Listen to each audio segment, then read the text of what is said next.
7 p.m. Would you all join me in the Pledge of Allegiance? I pledge allegiance to the flag of the United States of America and to the republic for which it stands, one nation, under God, indivisible, with liberty and justice for all. Thank you all. Item number 3 is public comment.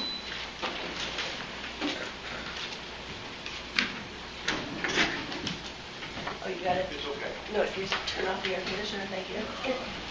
Item number 3 is public comment. Yes, Peter. My name is Peter Benoit, 117 Woodside Street, Clinton, Connecticut, also a member of the Board of Finance. A couple of months ago, I went to the Board of Finance meeting. A topic came up with regard to capital items, and one in particular, the $378,000 project, the sidewalks, macadam, leading up to the high school. The bid was awarded to SAS, who was the only bidder. Discussion ensued. The other members said, by golly, he's been getting most, if not all, of the sidewalk jobs and a lot of the macadam jobs. So we said to ourselves, why don't we ask Denise to provide a copy of the current bidding ordinance? Denise, could you please pass those out to the members?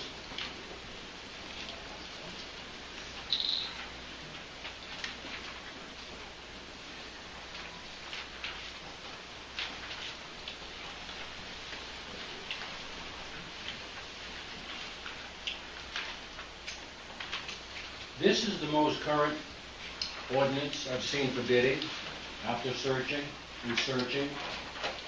It's dated November 20th, 2006. It was approved at a special town meeting. I'd like you to go to section C, which states, any item purchased by the town of Putnam costing in excess of $5,000 shall be subject to a formal bid procedure. All bids shall be in writing and shall be submitted in a sealed envelope to the mayor's office at a date and time specified in the invitation to bid. All such bids shall be published at least once in a publication and at least 7 days before the due date in either a newspaper or other publication delivered generally to the residents of Putnam.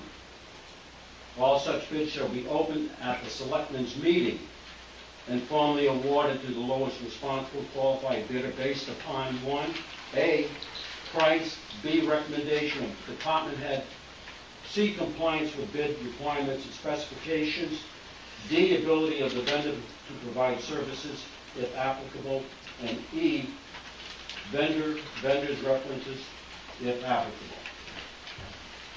Mayor, have you ever seen this bidding ordinance before? I believe it probably has surfaced at some time, Peter, but I can't remember it. So in all your, you've been on the board of selectmen for 6 years, and you've been mayor for 2 years. So during that time, have you ever opened up any bid envelopes to share it with your colleagues as far as the selectmen? Absolutely. You have. But I guess, why wasn't it followed in this particular process for the $378,000 bid awarded to SAS?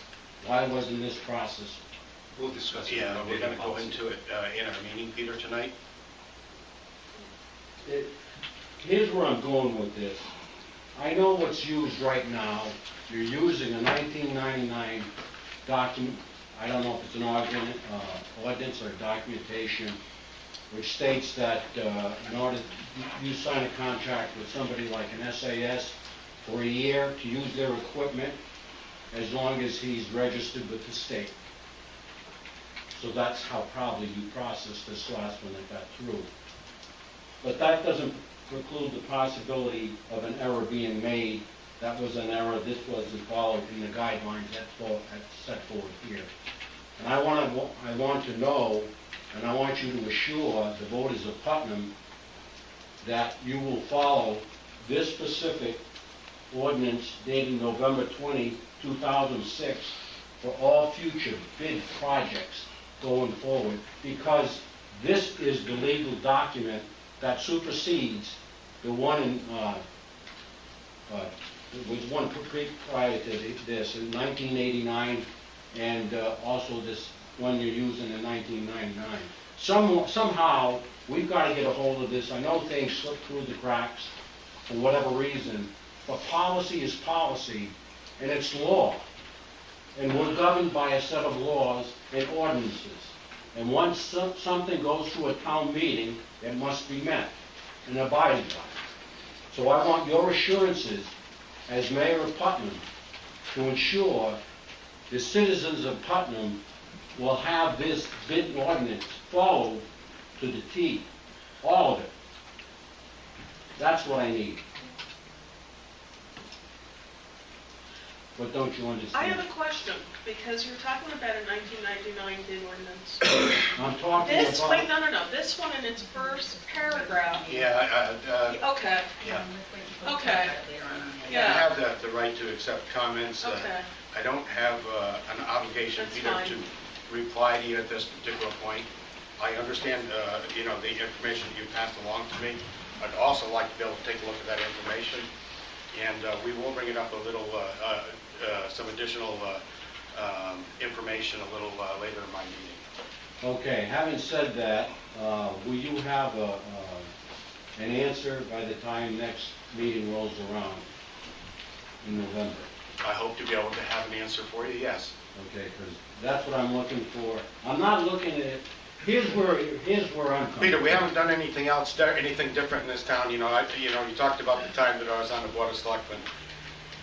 And in all those years, I remember opening those bids and whatnot. We haven't done anything different in the last 18 years I've been on this board.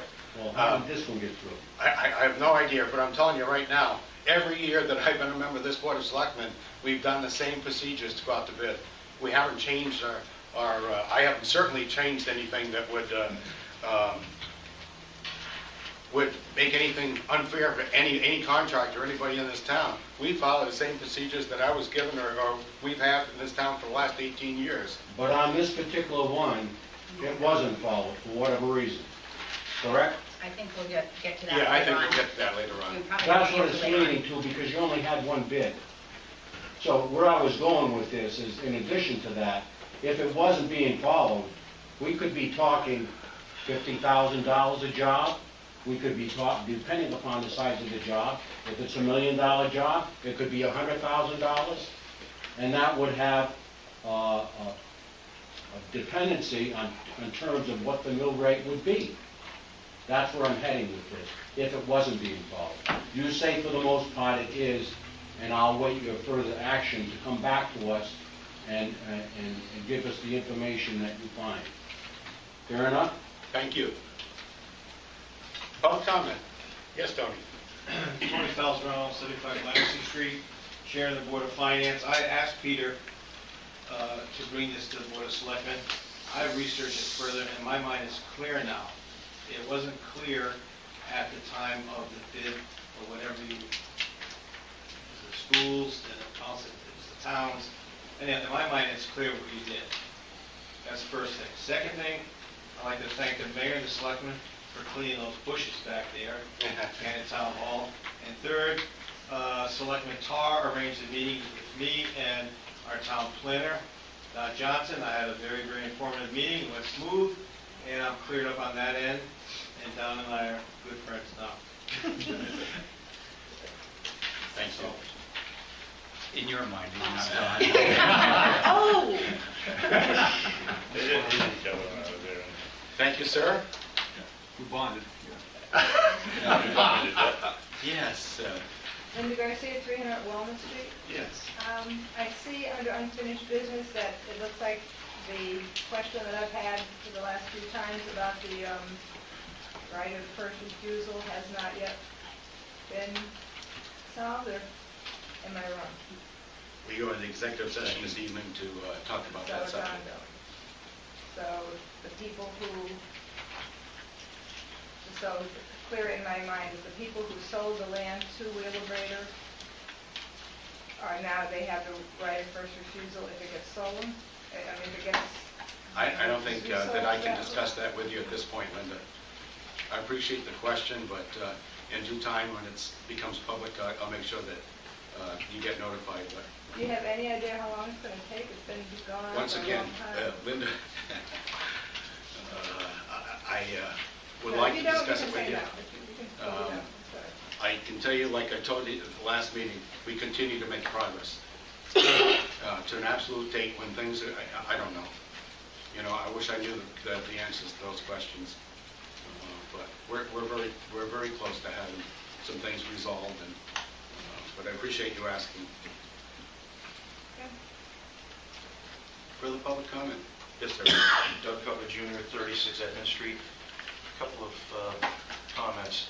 First one, a question for you about a letter that I had submitted to you and the Board of Selectmen a few months ago about reapplying to the state on behalf of the East Putnam Fire District for the next round of steep grant funding. I was wondering what the status is. We haven't been notified. The notification came out. I haven't, to be honest with you, Doug, I haven't seen that notification, What notification? The next round of the steep grant. that the next rounds were available. Okay. No, up until this evening, I was unaware of that. Okay, but when the next round opens up, we're asking that you could reapply. Normally, what occurs is the board discusses, we come up with options to what is, what our needs are. And I think we need to discuss those options, and, that certainly will be one of the options, though. And to be quite honest with you, I don't know what the other ones are, but I think we owe it to everybody here to have that discussion. Okay. All right. Thank you. And the second comment that I have goes back to the item that Peter brought up, and a comment that you had made that in your 18 years being on the Board of Selectmen, either as selectman, deputy mayor, or mayor, that you've always done the bidding process the same way. Well, it appears as though that process changed on November 21st, 2006. And if you're still doing it the same way you did 18 years ago, the voters of Putnam wanted you to change and you didn't. Well, I wasn't in charge back in 2006 for sure, Doug, but, we have things that we customarily do on an annual basis, and that seems to be one of those things that we've done on an annual basis. We go out to bids on cleaning our culverts. We go out to bids on concrete. We go out to bids on equipment. And some of those reasons, I think, Doug, are pretty obvious. It's as if, if we break down, something breaks down at 3 o'clock in the morning, we know exactly what we're facing. How much is it going to cost us for a piece of equipment? How much is it going to cost us to get somebody out here to run that piece of equipment? We know that in advance. We're not at the mercy of calling a contractor at 3 o'clock in the morning and charging us $300 more an hour because we called them at 3 o'clock in the morning. It's things like that. But yeah, we'll have to. Hey, it was never the intent of this board to sidestep something that was in place. I'm certain of that. We wouldn't do that. And it was public. It's not like we tried to hide or slide something by or anything. It was very public. Thank you. You're welcome. And Peter Benoit again, but you made provisions, there are provisions for emergencies. So there's no exception, there are exceptions to that. Yeah, there are. So you were just mentioning some of them, there Yeah. are exceptions, such as an emergencies that are called for in the But order. not at a fixed cost. Not at a fixed cost. Right, that's what I was trying to say, Peter. Right. Yeah, thank you. Appreciate that. Yes, sir. Thank you. Roy Singer, 175 Heritage Road. I think maybe I misheard something, and I'd like you to clear it up for me because I understand you don't have an obligation to reply. You said that we've done nothing different and that there was never an intent to break any of the rules. And, okay, I imagine at some point someone's going to look into this, but Then you said it was made public. When was it made public? When we got the bid, No, when was the fact made public that there was something wrong with this one? I don't understand what you're The saying. bid in question he's talking about. The bidding question. You said it was made public. By what means? You mean when we got to bid? I think that's what I was referring to, is when we got to bid. Fair enough. On an That's what annual- you were referring to? Yes, sir. On an annual basis, we go out to bid. I'm not sure off the top of my mind, but it's on a annual basis. We follow a set guideline to things that we customarily would do. Again, the culverts, the equipment, the concrete, the asphalt, things of that nature. We've done that for a great number of years. The bids are open here in public, eyes and views. We don't change any of that. We customarily open those bids, we discuss them a little bit. We normally turn them over to whoever the department head is to investigate those bids to make sure that they're within the guidelines of what we've sent out as far as information goes. And usually that department head would report back to us that he found that bid acceptable. So Peter, again, I'm getting a little confused here because you're talking about now a multitude of items that you follow in this course of action. To me, when you have a bidding ordinance that goes through a town meeting, that's your governance to set forward in terms of governing. I mean, to me, we ought to be following that. Let's say on the SAS project, once again, $378,000, we get one bid? That doesn't make any sense to me, Mr. Mayor. I don't understand that. Once again- This is a legal document. This supersedes whatever else you have because of the date of it. And it has gone through a town meeting. So to say you have emergencies, I can understand that. There's provisions for that. But everything else, this should be the governing factor right here. And if it isn't, then we ought to get a legal interpretation in terms of what is. Very good. Yes, sir. Doug Tucker, Jr. again. Thank you, Mr. Mayor. And again, to follow up in this discussion, do you acknowledge that the process of awarding that $378,000 bid to SAS for the work over at the middle school did not follow this bidding ordinance from 2006? I can't say that at this point, Doug. You can't. No. I'd like to be able to have all the information in front of me before I go ahead and make any assumption in that regard at this point. Okay. Was it notice of bid ever put in the paper? Yes. Yes. It went out, so it's in your packet. I did go out with it. But again, we're in public discussion. I'd rather bring it up in our meeting. It is in our meeting packet. It is an item on the agenda. Anything further? Thank you all. Will we be able to speak when you come to that agenda item? Or No. No. You'll have an opportunity at the end. Yeah, an opportunity at the end, Peter. Yeah. Item 4 is approval of minutes. In your packet, you have the minutes from September 16, 2013 Board of Selectmen meeting minutes. What would be your pleasure? Motion to approve is presented. Second. I have a motion and a second. Discussion. All those in favor say aye. Aye. Those opposed? So carried.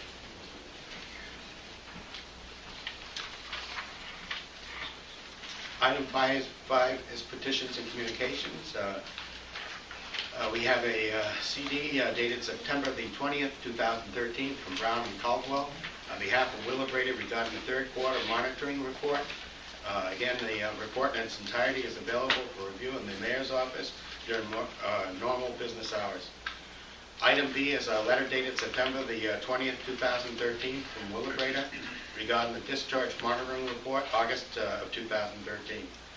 Once again, the report is available in its entirety for review in the mayor's office during normal business hours. Item C, letter dated September the 30th, 2013 from Willa-Brady regarding the recyclable metals recovery demonstration project. Status report 2. And Doug, what is status report? Status report 2 is basically that they've come to the the end of the period of the pilot project, the 6-month status. What they found out is that the equipment that they were using basically wasn't as adaptable. The screening equipment that they used wasn't adaptable with the amount of lime that's produced or put into the process that they use for producing ash here in the U.S. So that piece of equipment was determined not to be suitable for the purposes of extracting the metals in Putnam. However, that doesn't mean that it wasn't a successful pilot project. They found out that it could be done. It was the first one of its kind in the U.S., and it demonstrated that it could be done, albeit from the standpoint of the lime issue. It made it more very watery. The amount of water in the ash. So that process is going to move on to other facilities that Wheelabrator, and they're going to try to adapt other types of screening and recycling here at the Wheelabrator site in Putnam. So they showed it could be done, but the particular technology they were using was not as appropriate for the type of ash that we produce here in Connecticut. Very good. Thank you, Doug. Yep. Item 6 is reports of standing committees. Item A is General Government Committee. I'll take over so we can do a little bit. Codification, Rick has all the stuff together, and we just need to schedule a meeting with Rick Hayes, and that was the next step once he reviewed all that stuff. So we do need to schedule that with him. The performance evaluations, the department heads have them all, and they're reviewing them, and they're going to report to Doug at their next department head meeting on whether they like them, not like them, or any changes they want to make. The responsible employer ordinance, that date has, we need to also wind that back into the general government committee meeting, so that'll be back on our table. The economic development fund meeting, there was questions from the Board of Finance that were sent back to the selectmen, I believe, but it'll be back at the general government at the next meeting. And grants management, there's some meetings involved, and once that process is done, we will get that also back at our table. So as soon as we have all that, we'll be able to schedule a meeting at an appropriate time so we can get this all done. Very good. Questions about or anything? Thank you, Alma.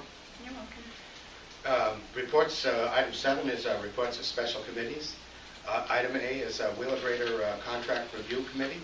Same status as we were last meeting, which is that the corporate board is going to be making a decision based on the draft that had come out of the working group, and so we should know more probably at our first meeting in November.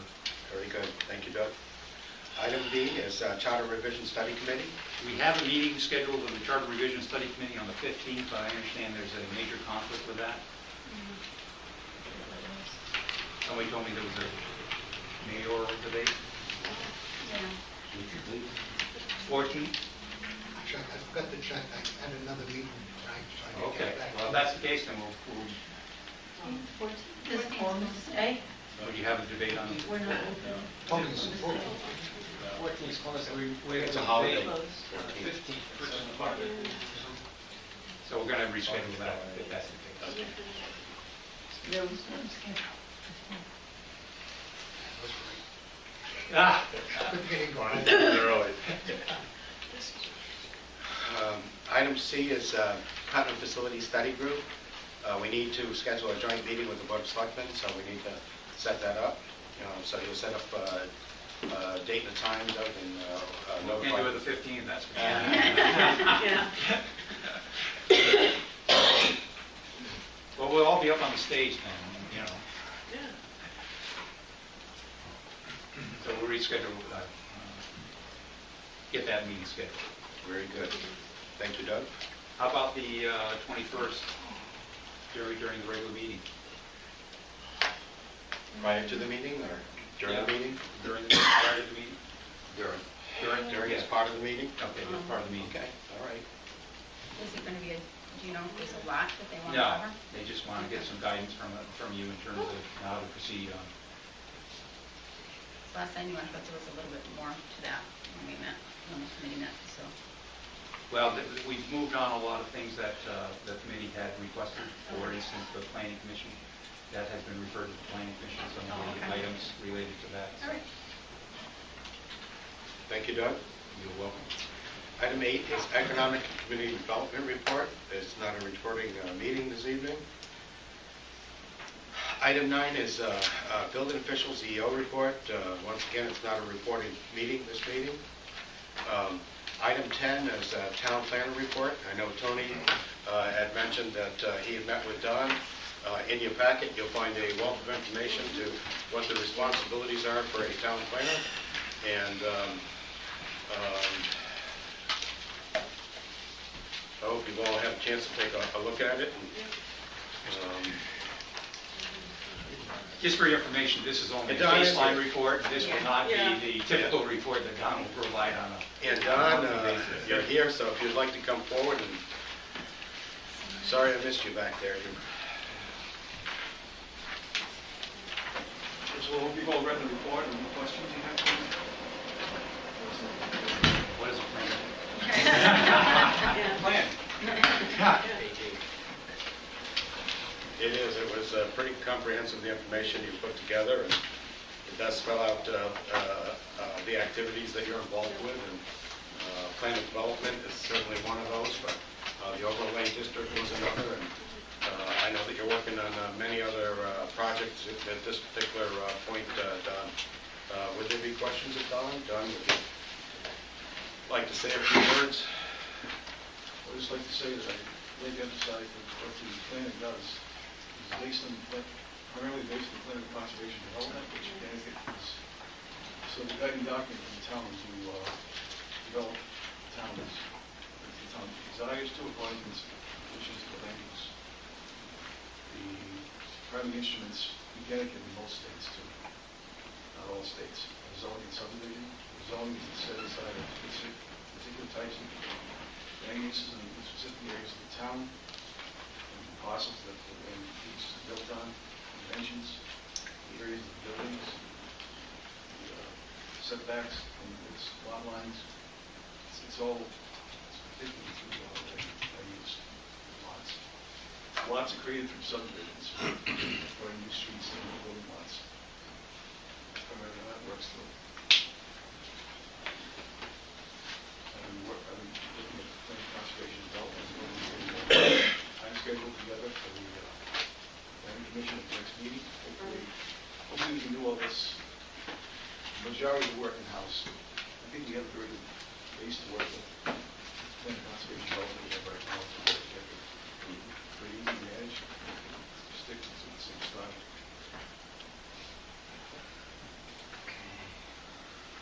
I started last summer.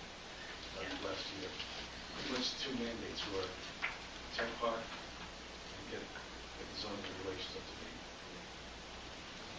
We addressed the zoning commission after I handled what the zoning regulations were and what they would be doing. We met 7 times on that. We met numerous work sessions. Right now they're before town council. And I'm meeting with them tomorrow and maybe more times.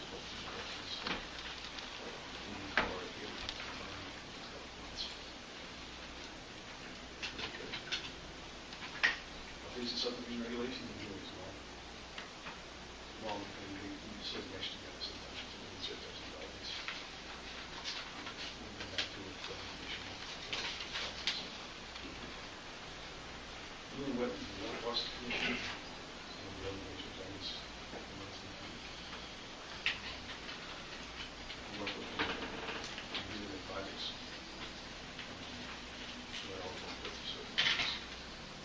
I've also obtained my wetland certification this past summer, so thank you for that. We're in the tech park, I think The overlay district? overlay district,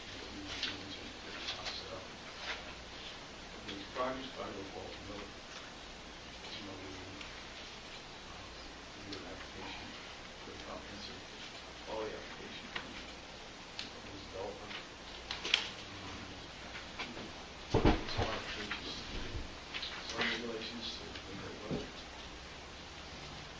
MS4 program, which MS4 stands for Municipal Storm Sewer, separated storm sewer system.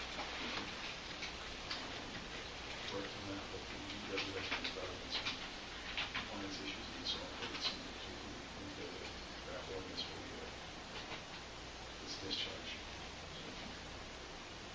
Light ordinance, I read some early drafts on that, and just need to get in contact. It's going to draft the notice of violation form, which will be off that too. Send in the RFPs for the water main upgrades and the bridge repairs.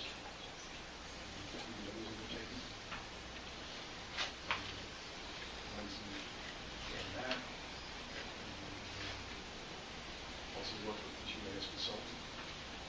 It's also a result for the engineering that I use GIS data from that project. Largest property portfolios, assistant town administrator, town collector, and using those properties before town usually foreclosure. Compressed natural gas and electric vehicle chargers. New type of technology is coming out there. We're going to be ready for it and researching that.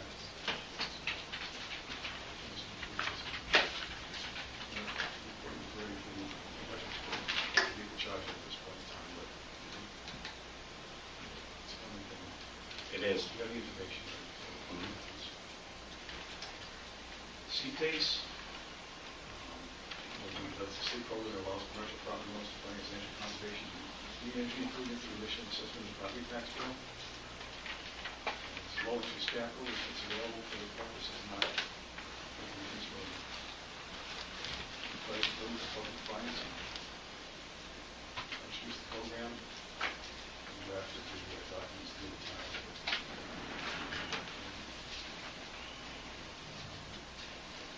This is signed and notified.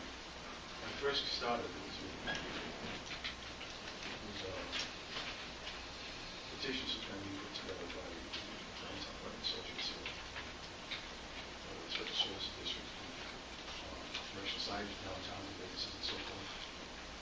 We will put them into the big process of wayfinding, which is going to install signs. Just instead of finding a way, it doesn't really go. Just find it into the area of town. So we got to study was done right to the town, downtown area. Just completed just a couple, that's a week ago. Week ago? Yeah. A week ago. I didn't matter after that. The developer. Didn't come back to the council. Just do it for me. But maybe we have a way to find directions on the downtown area.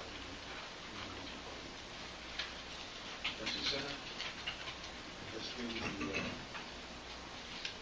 parcel plan the state wants to sell, conduct the staff, towards the grounds, attorney back in April, come back 2 weeks later to see the negotiation about portion of parcel. Give the aerial photos, maps, and soil conditions maps, and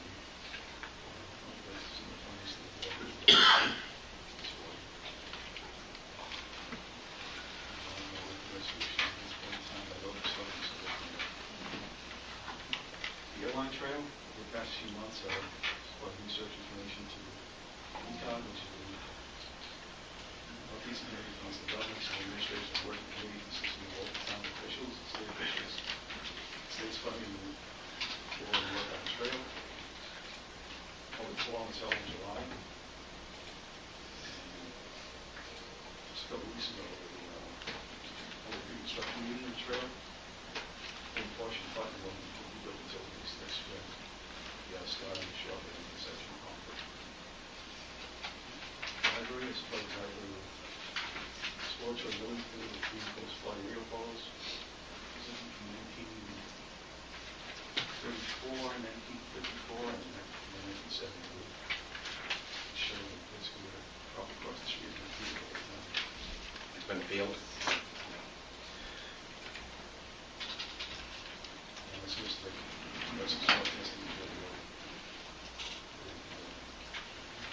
using section 824 of the statutes, section 824, requires a request for public expenditures and most capital improvements. Transaction for the planning commission. The not only requesting those measures, some of the most recent measures are the bridge on the Federal River, about access to the tech park, recent land transactions on Bridge Road, which also began possible for water industrial development. And a number of other items. You've been a busy guy, Don. Been a lot of things, my goodness. A lot of things that are going on. So. Yeah, I thought it took me 3 weeks already. There's a lot that goes into what you do. It's not always until that's the fruition. Yeah. Yeah. You don't always see it in public. Don, as we progress forward, I think it's mandated we have the plan of development, I think in 2015 has to be. That's what I'm looking to do with the planning commission. I'm looking at developing a time frame over the next few years. And I think basically set aside 50 to 18 months for that to happen. I think it's August of 2015, but we should finish July 1st. Do you see any major changes coming in that? Not particularly, but the state's format is the biggest thing. And does the public and does the planning commission have quite a bit of input to that? Well, actually, Why I ask that again is the steering committee that was put together last time, that was the same way. because we always have that issue of do we need more population for the high school or not? Therefore, if we need more population, do we need smaller lots? Do we need more subdivisions? So it's kind of This kind of thing we determine. Yeah. How do you want to target your growth? How do you want to set up your community so that you grow the way you want it to? We do that with zoning. And we're to finesse, and give some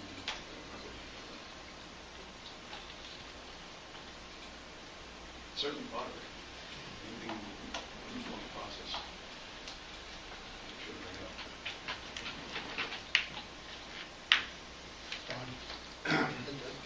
Since I read this report, since talking to you, I reviewed the report. A couple questions I have.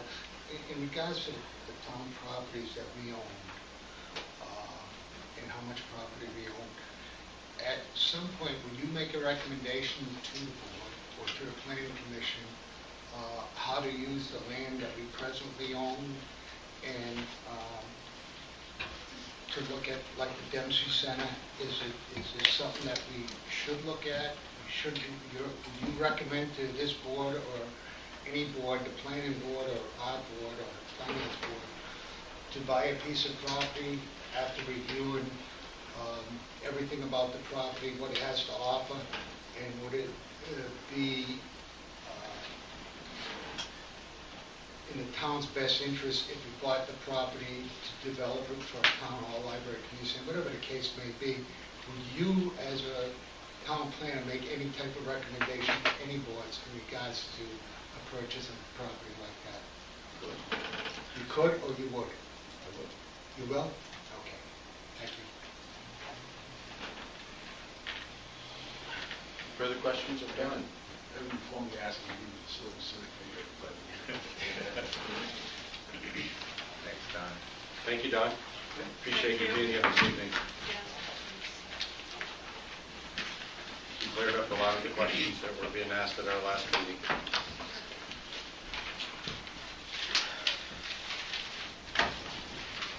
Item 11, Town Administrator's Report.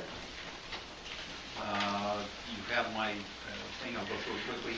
The high school building project, we have gone ahead and advertised for 3 RFQs and/or RFPs for the following service, which is the commissioning agent, and the commissioning agent works with the project team for the proper installation and operation of technical building systems, the heating, the electricity, the plumbing, those types of issues. We're also receiving RFPs tomorrow on hazardous materials involved with the project, and then doing a property survey of the high school property. And as I stated, those proposals will be opened over a period of time tomorrow. And then the material will be brought back to the school building committee for their review and recommendation to proceed on the award. And I've been working with our construction manager, ONG, on various questions that have been, various firms have been asking about the various things related to the 3 RFQs, RFPs. And as stated, the building committee will, once we we'll open them up tomorrow, they will be presented to the building committee for their further review. And we are in the process of finding out over the, based on the time frame and the schedule, project schedule, what type of financing will be needed over the course of a period from the end of November till end of November 2014. The school, we anticipate to get the approval from the state, the legislature in the next session. When that approval comes, then we'll be going forward in terms of the design work that is necessary to put the specs together for the project, and then going out to bid. I'll get to something that we did today when I get to the Dempsey Regional Center as it relates to the school building project. ConOSHA, the state agency, conducted a surprise inspection the week of September 9th and a closeout exit interview on September 17th. The inspection included all town facilities from WPCA Town Hall and the highway garage, and also the Parks and Rec buildings. And we have not received the final inspection with the discussed citations, but we expect that we will have a report that has various citations in it. In many cases, those problems that were identified during her site visits were already corrected immediately, particularly those that were might have caused immediate problems for staff in terms of their working environment. And one of the things is we notice is that there's no exit lights here in this stairwell. So that will be corrected. I attended the monthly meeting of WPCA, and we're moving forward. The department is moving forward on closing out the Wellfield project.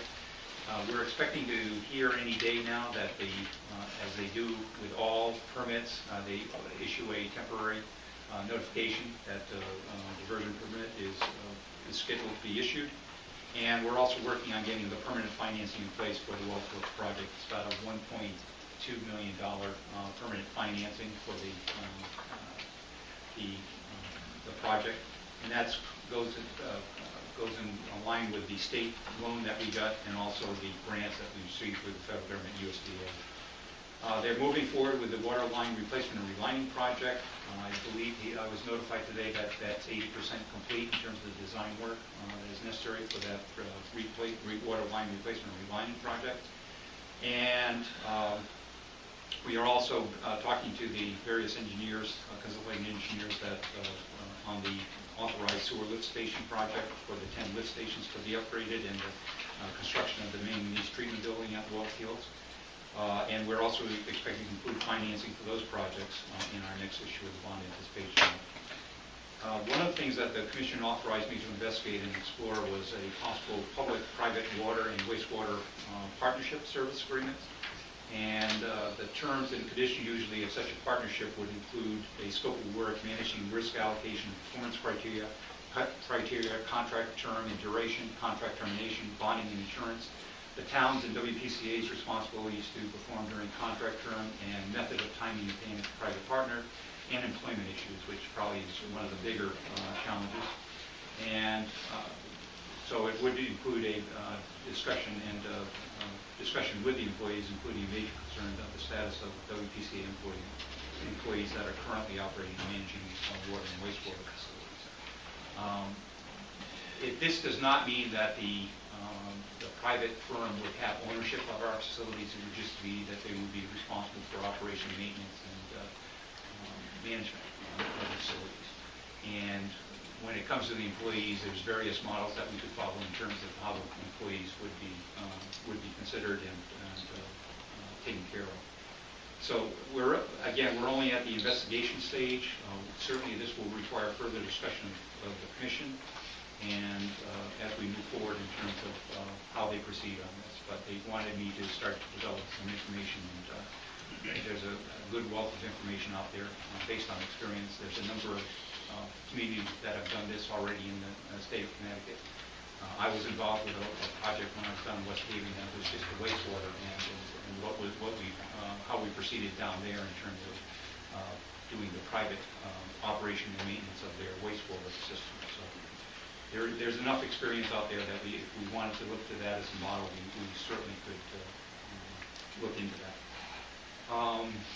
For the week of September, well, the couple of days of September 23rd and 25th, I attended the annual conference of the ICMA in Boston. The sessions that I attended, among the sessions I attended included comprehensive sustainability, the economic, social, and environmental impacts, sustainable economic development through innovation, and you sort of see a theme here of the sessions that I wanted to attend, and sustainability lessons from small towns and rural communities. One of the things I try to focus on is Putnam being a community of 10,000 that sort of falls in the small town community area. So I wanted to try to attend as many of the educational sessions as was possible. And since economic development is such a big concern here in Putnam, to attend those sessions that had some things where I could glean ideas in terms of economic development. The last session, as I pointed out, promoted smart growth in rural communities, and the smart growth concept, and one of the goals of it is that helping existing places thrive by taking care of assets and investments such as downtown, main streets, and existing infrastructure, places that the community values. So basically what it is a panel that gets up there. There's usually 3 communities that are involved with the panel, and they give their case history in terms of some of the projects they work on. And so there was a lot of good information that came out of those sessions, and I'm going to be sharing that with both Don Johnston and Delphi in terms of all the material that I received and also the PowerPoint presentations that were presented. One of the news ideas that apparently is something that consulting engineering firms are using and working with their towns is, instead of having a full-fledged RFP or RFQ process, is to go out and seek a request for of expression of interest in a project. This might have been helpful to us in terms of the payable property, is to go out and get a request of expression of interest. You might have a developer come on board and say, hey, this is a good project, and you sort of set the parameters that you're trying to achieve, but not too much detail. You're basically looking for somebody to come in with their ideas. And so it's something that certainly we could look into. And I don't know, Don, if you've ever been involved with those type of things. I know in Rhode Island that they've used this on occasion, but it's certainly something we can explore. And also learned about possible funding source, which is the National Resource Network, and they do have funding available for economically distressed communities. And as you know, we are distressed communities by the criteria used in terms of that designation. So again, I will be working with the presentations and the information that I gathered. I'll be meeting with Delphi and Don on the sessions that I attended, and how we can incorporate some of the new ideas into their work that they're doing at the Economic Development and the Planning Commission. The Dempsey Regional Center facilitated a tour of the Regional Center for the Probate Court Judge Leah Shad, and also NECOG Director John Filchek, and First Selectman Alan Walker and Maureen Nicholson. Alan is the chairman of the NECOG board. We wanted to see it basically because of what the short-term need is right now in terms of probate court, since it's been defeated twice in Brooklyn. And they felt that it had some potential, but it would not meet the short-term needs of relocating probate court at this time.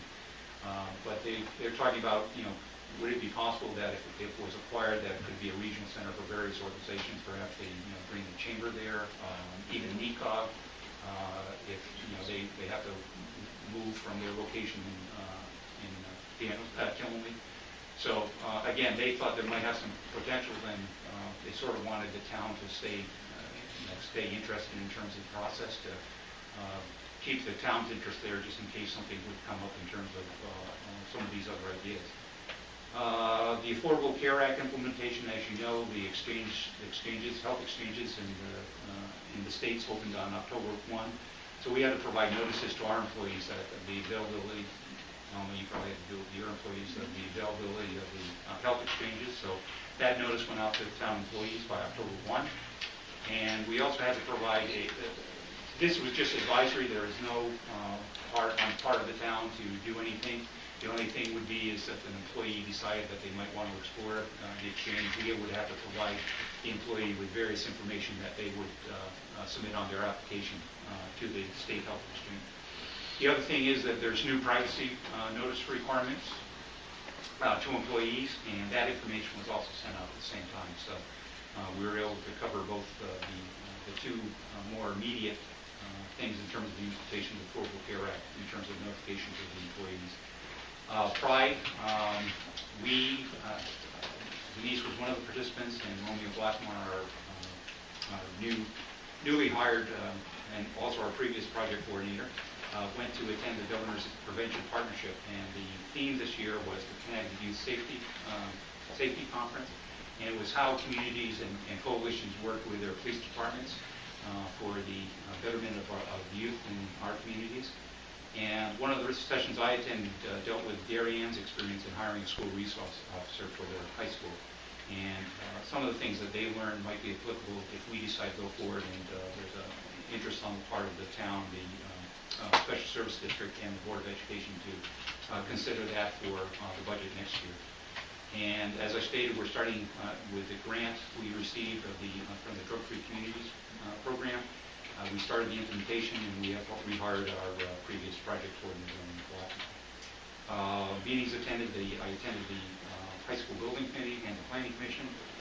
Mayor Place here and I met with Sean Johnson from CLMP.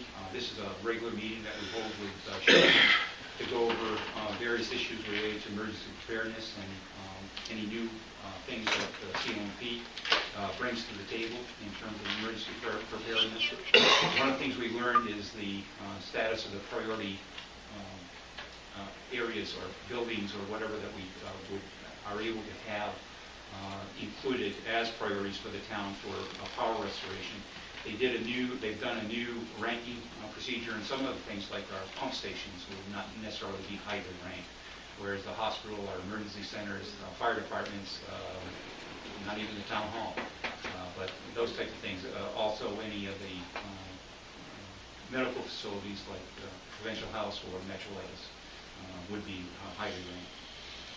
One other thing that I wanted to make you aware of that's not in your report is there's a statewide blight task force, and I've been appointed to represent cost, as I'm on the board of directors of the Cost Council of Small Towns, and since we're so involved with our problems in terms of controlling blight, that I thought it was important that we had some representation and bring our experience to the table.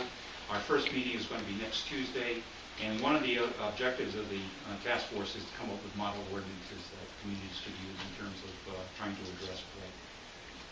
One other thing in terms of the Bull Street situation, on Friday we put into effect a pilot setup at the parking lot on Bull Street. Part of the property will be basically chained off and will be used only for sporting events at Owen Tar Park. And the other part of the property, which is closer on the east side of the Astronaut, the Historical Society building, and on School Street, there's probably about 25 spaces that will be marked off, and that will be for parking for tenants in the area, neighbors in the area, for their parking needs. So we're trying to accommodate the wishes of a lot of individuals in terms of the Bull Street situation, and so this is a pilot project, but the poles are already out there and the chains are in place, so we're hoping that this will satisfy everybody's needs in terms of their parking requirements there. There's two handicap spots which are right off Bull Street and right at the entrance to the back of the Astronaut House. So we know that there's handicapped individuals in that area. So we think this is a good accommodation for all the parties involved. And again, it is a pilot project, and with the expectation that if everything works out, then when we go back to court on the 23rd, that if everything works out, then this will be the final proposal that will hopefully get all the parties to agreement. And that completes my report. Thank you. Doug, questions of Doug?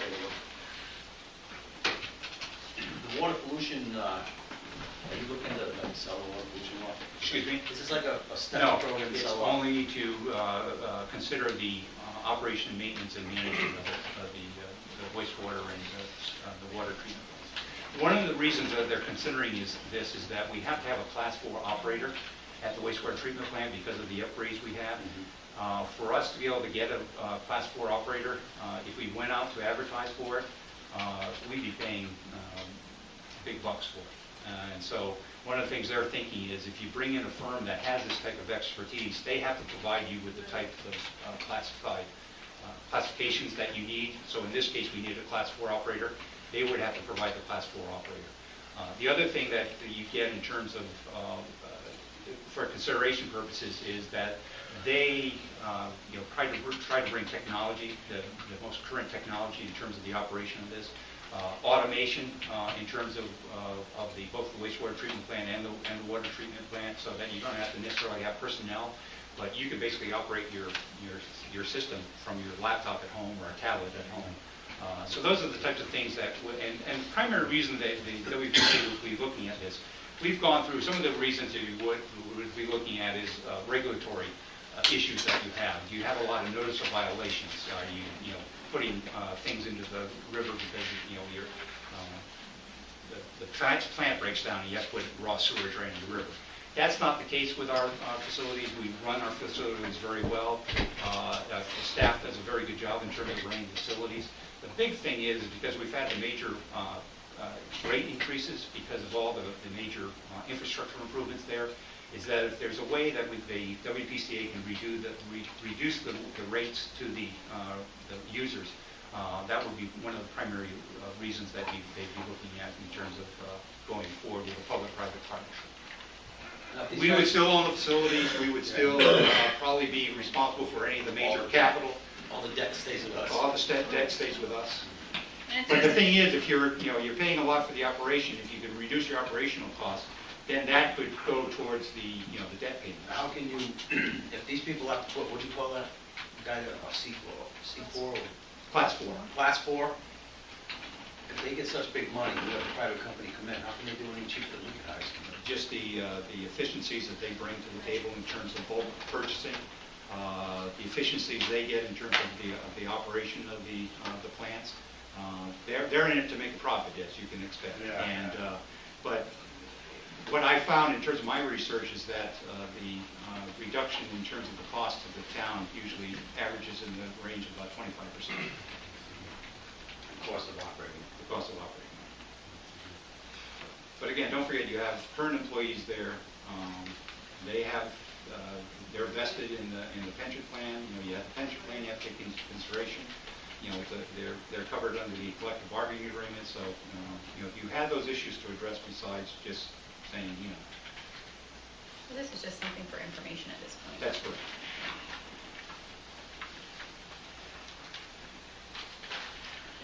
Any questions of Doug? Anyone?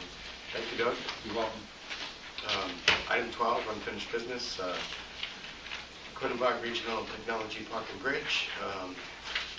We're going to go into executive session. Table that later in the agenda. Yep. So if I can move that. Table, please. and Table set later. later Well, on the let's agenda. table the exact thing you want. Should I just say move it? Yeah. Yes, move You it. don't want to say Right. table. Now, don't table. Right. So I'd make a motion to move that to the Under end. 13E, 13E. we'll cover both issues in executive. Second. Motion in a second. Further discussion? Should we go into public comment instead of 13E? Oh, sure. Go into 14A, use the public comment, take the public comment, and then we can go into the executive session, because we go into executive session on these two litigation, on the litigation and the thing, it would mean the public would have to stay and come back and make any public comment. Let me amend my motion to say, let's move 12A and 12E to 14A. I'll second that motion. I have now a motion and a second. Further discussion? All those in favor say aye. Aye. Those opposed, so carried. Thank you. Item B, state disposition of surplus property, 380 Poplar Street, density Center portion acquisition. Doug, anything further there? I didn't bring up what we did today in terms of the visit. No, you didn't. No, told us you were going to. Nobody reminded me. At the last meeting of the high school building committee, the issue was raised about the possibility of relocating students during the construction project. There might be some advantages, cost advantages, to getting the students actually out from the building, and so that the contractors can get in there and do everything and get it done at one time without having to work around students that are in the building. Apparently, there might be cost savings. So the building committee expressed the interest to take a look at two properties. One was the Armory, and the other one was something I brought up, which is the Dempsey Regional Center. So on that basis, we had a visit today. The construction manager, the architect, Barney was there from the building committee, Bill Hull was there, Nancy Cole was there, and Mike Morrow from the Board of Education were there to take a look at the Armory and also the Dempsey Center. I don't know that they were too impressed with the Armory, but when you got to the Dempsey Center, there's one of the portions of the building that is being made available under the surplus disposition program is a classroom building. So there's 6 classroom buildings. There are 2 rooms that are actually the workshop rooms, but could be considered classroom rooms. And then at the end, there was a big workshop area, which is sort of like a big communal area that could be used for maybe a library or something. There's some office space that's available in the classroom building, and what else was there? Different, there was an open foyer in both of the cottages. Right, both the cottages. So we took a look at the classroom building and the 2 cottages, and as Ronnie said, there's open foyer in the cottages where you walk in and you're right into this big open area. And then they were looking at some of the smaller rooms, which were bedrooms, because it was a residential area, for possibly smaller classrooms, AP studies, that type of thing. So what happens now, and I explained to them that under our negotiations or our review with the state of Connecticut, that we have until a deadline of basically October 31st, which is to complete our review and to give them a definitive determination whether the town is interested or not. So I think they have some interest, but they have to go back and run the numbers, and if the numbers don't work out financially, then it doesn't make sense to do that. There's also some areas there where there could be enough parking for students and teachers, and also the possibility of putting mobile classrooms if the classroom building doesn't meet their immediate needs. Our construction manager and the architect are going to go back and run the numbers and see if it might make sense to relocate all the students at one time, do that. And the other benefit would be is they were talking about when that would be accomplished. The other thing is we're not expecting to get to construction next, let's say July 1st. So the consideration is maybe this could all be accomplished, get the students out on September 1 of 2014, be up the new campus, and when they're ready to go in terms of the construction of the high school, they just go in and get it done. So one of the other things brought up was the possibility of maybe the state would consider not that we would purchase the property, but maybe we could rent it. That's the one I was thinking. That's what I was going to say, is if it's worth leasing, because do we really want to hold on to that after the case if it's something that's only a short term? Right. So it makes no sense to. And then they get a revenue stream, and Right. and then if that's the case, then we can go to them on November 1st and say, here's the lease proposal. Has anybody considered the St. Mary's School? Apparently they have, and that's been ruled out. And ruled out because they're in negotiations with somebody else. He's We can't go into that. He's not. EastCon. Oh, okay. Oh, EastCon's looking at it? Yeah. Just for your information, nothing definite yet, but the probate court is seriously looking at properties in the town for to locate here. It would be probably commercial rental space, but and again, that might be a short-term short-term solving the problem. Our old library would be this platform. Huh? Our old library would be Well, we this have to go, platform. you know the situation there. Can you end up in a situation where you're looking at something, you know, in the near future, Yeah. you know? But I think there's an appreciation that Putnam is the best location for the courts. That's Thank you, Doug. You're welcome. Once again, item C is smoke-free municipal property. Anything further? Yes, I've met with Bill St. Arch, and Bill still wants to get clear in his mind that the two discrepancies in terms of the state statute, one that controls lighting up, and the other one which controls the ability to enforce non-smoking in the park. There was a meeting of the municipal attorneys through the Connecticut Conference of Municipalities, and this was one of the issues that they wanted to have discussed. So he's going to do some more research through CCM to see what was the outcome there, because apparently this is an issue that a lot of communities are wrestling with. I met with Mike, and he asked about the possibility of maybe introducing a policy first, or not a policy, introducing a policy. But I felt that if we could get a non-smoking ordinance in place and it passes legal muster, that'd probably be the best way to go. And let's get this resolved first, and then move on to, if there's a fallback position, then we work on the policy standpoint. Yeah. But I felt that if there's something that we can get resolved from a legal standpoint, then, and again, this would have to be to the town meeting, but it would be certainly something that hopefully would be able to pass legal muster, and we could go forward with ensuring that it could be enforced. Michael has Comments on that, yeah. Michael and Linda both came to the rec commission meeting last week, and all the members agree we want to get a smoke-free, but they do not want an ordinance at all. They'd rather have a campaign of free smoking. Let's get the signs made that Linda and Mike want, put them in the location that they want them. I think Linda did mention the ordinances for the state. There's only been one complaint, one arrest. But, you know, a policeman's not going to go bother a guy with town police outside in the air. You know, he's got other things he has to do. You know, it's just a waste of time. I think that, you know, I didn't speak very much, did I, Linda? Right? I let, you know, Steve Fosher, he's the one that brought it on. I mean, he's the one that spoke mostly for this, and Peter Bazanko. They wanted to make it a campaign or a policy. They wanted the rec commission to handle that because it is their property, and that's the way they want to do it. Okay. And they don't want an ordinance at all.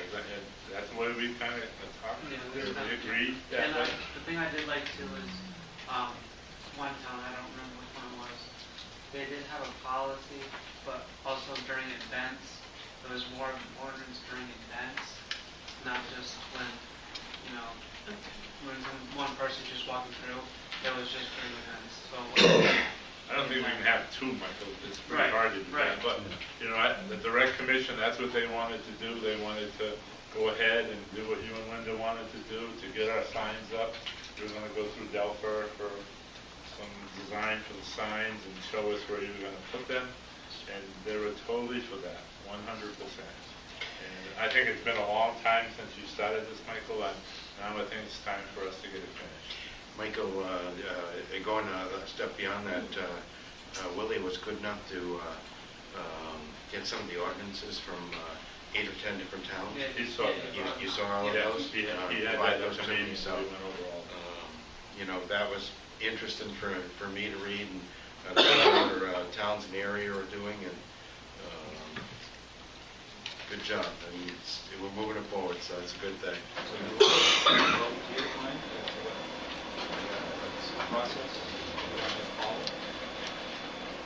Otherwise, I'll have Bill work on that.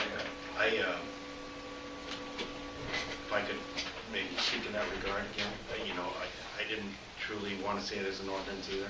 I'd like to see it as a policy. I don't think that we've been abused in our parks. We've had certain minor situations where we've had performers in Putnam. Other than that, I've been very observant in the park to watch what's going on as far as smoking goes. And a couple of our events, I couldn't have pointed out 4 or 5 people So I think, signs are posted. I think it's a good start, Michael, and we can start to get that done as quickly as possible. There's like 32 signs, like 36. I know there's a lot of them. Now, I know you talked, dealt with wayfinding signs. Was there any agreement or any talk to making sure that we did signage that was in concert with what you're doing? We finished the report and sent it into the state for September 30th, but I'm not sure that if we need to go through a process of adopting a design guideline through Planning Commission or something like that. We just need to check that out. But the team was all in agreement and chose and the team was made up of Parks and Rec, my office, Public Works, Town Planner, the Putnam Business Association. So we all agreed on certain guidelines, and now it's just finding the funding. But still, we can incorporate if it's approved, and we just want to make sure we follow the proper procedures. If it's approved, then we can go ahead and have the signs made. I have a client, a person that comes to my shop who is from Massachusetts, and he told me, I think it was Wellesley, put in this ordinance, the signs that were back on the street, took them to court, it cost them a fortune, they removed every sign, and they could not implement. So we need to be careful where we go with this, because if they do decide to come in, and the tobacco industry, you're outside. What was the basis? I don't know the basis, but this is what he told me to happen, and he's a very knowledgeable guy, and so I think if we could just look into Massachusetts and see where it happened or what happened, but by making a campaign, you're not really forcing it down people's throats, so. That's what Steve said, he'd rather have it as a campaign, and if that can go for the next 5, 10 years. Doesn't set, it's not an ordinance. You can't get in trouble with the law. I mean, he's a warden, he knows what he's talking about. And he really pressed for the campaign. They said, they came in and the mayor of the town just said, we can't go to court again. We couldn't afford this one. Now, if we want to fight it, they had to take all the signs back out.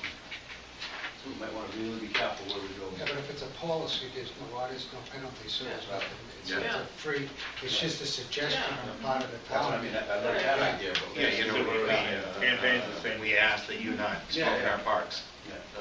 for example. And I think, going along with that, I think it's important that we do some sort of campaign and keep it up so that it's an educational campaign, it doesn't get dropped. So that's why Sign Steve up, wanted to not the do end of that. it. He was the one who wanted to campaign. Does the Board of Education have their own? Yeah, they have their own. They do? Yeah, but school properties are different. Okay, all right. Because I've seen that mentioned in some of the policies. They have their own signs and put up the ordinances. name. Like St. Marie Green Hall. Yeah. So, again, the direction right now is that, I'm basically working with Bill St. on the ordinance, so if the direction wants to change, that direction.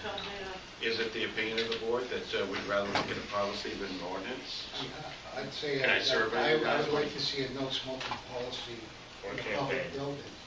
A policy. Well, there's no smoking in the building now. Yeah, no, but I'm just saying that, Campaign. are we going to get it off this town property, or are we going to leave it the way it sits? I think we'll have to. Then you get into. Outside the that building. policy. Right. No, It's off the outside, property. yeah, off the property, Right. because, Where they go smoke now is. yeah. Right. Or you can Right as you come in designate the door. an area to smoke. I think that would be a wise. It's, yeah, Off, just away from the building zone. yeah, Right. yeah, Designated area. yeah. Because We'll take out the parks first. Of course, now that we don't have the bill that's full of bushes now, we don't have a fire problem. Let me see that. We can put them up on that cleaned up hill from school. You did not get that. Yeah, I was thinking that. I said a lot. This place, but, up on the hill. Yeah. Can I make a motion that we, as John did, get some more information regarding signage, and then put a halt, I don't want to say think halt. we have to do that on the signs. If we make it a campaign, we can put up all the signs we want, wouldn't make any difference. Okay, That's the only thing. that's fine. But there are a few details I think you need to think about. Again, designated smoking areas, So you may want to give that a little thought before we, but I think the recreation department has a better handle of designating. We're only trying to do the parks right now, we're not trying to do this building. Right. Okay. You know, this is the only building in town. So if you have a policy for no smoking, you want it off the property. Right. Yeah, but that's something else. But I'd like to make a motion, refer this back to the rec commission, let them come up, it is going to be a campaign or a policy, which I think is going to be a campaign. Yes, I think that's what Linda and Michael wanted to, and so they've got where the signs are going to go. They're going to go back to Delphi, and if we can find out what that's going to cost, whether we can get the signs made, and some are going to be on stakes and some are going to be on fences, is what you told us. So I think revert it back to the rec commission and let them decide what they want to do. I'll second. A motion and a second. Further discussion? Others in favor say aye. Aye. Those opposed, so carried.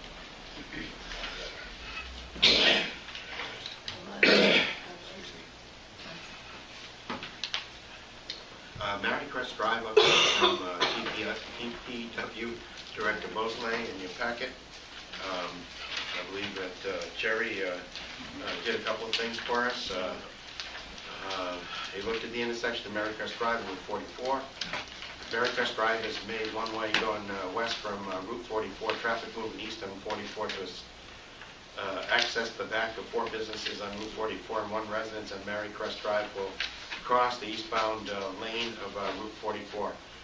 My thought is that many motorists that know the area will cut through the business properties to get onto Mary Crest rather than take the left turn at the intersection. And there is a large elevation change from Route 44 to Mary Crest if anybody's been out there. Jerry's waiting for a response from ConDOT District 2 on the possibility of needing approval to make the road one-way.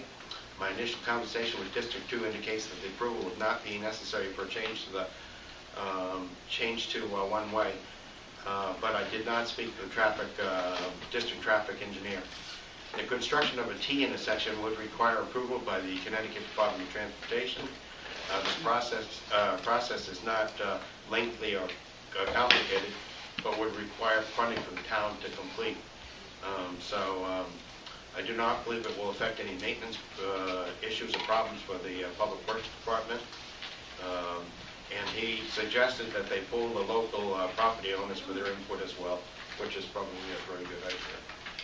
Doug? One other thing, once this came out in the press, I had a telephone call from the chief of the East Hampton Fire Department, and he said in all his years there responding to emergency calls, he doesn't recall anything that was involved with the actual intersection of Mary Crest. So he just wanted to add that for input purposes. Make you aware of that. Yeah, I know there was a couple of accidents in the area, but not at Mary Crest. Not as a cause. You're right. Yeah. Thank you, Doug. So I think He thinks it should be one way? No, he's just responding to the... No. He's just giving us options, John, I guess is what it is.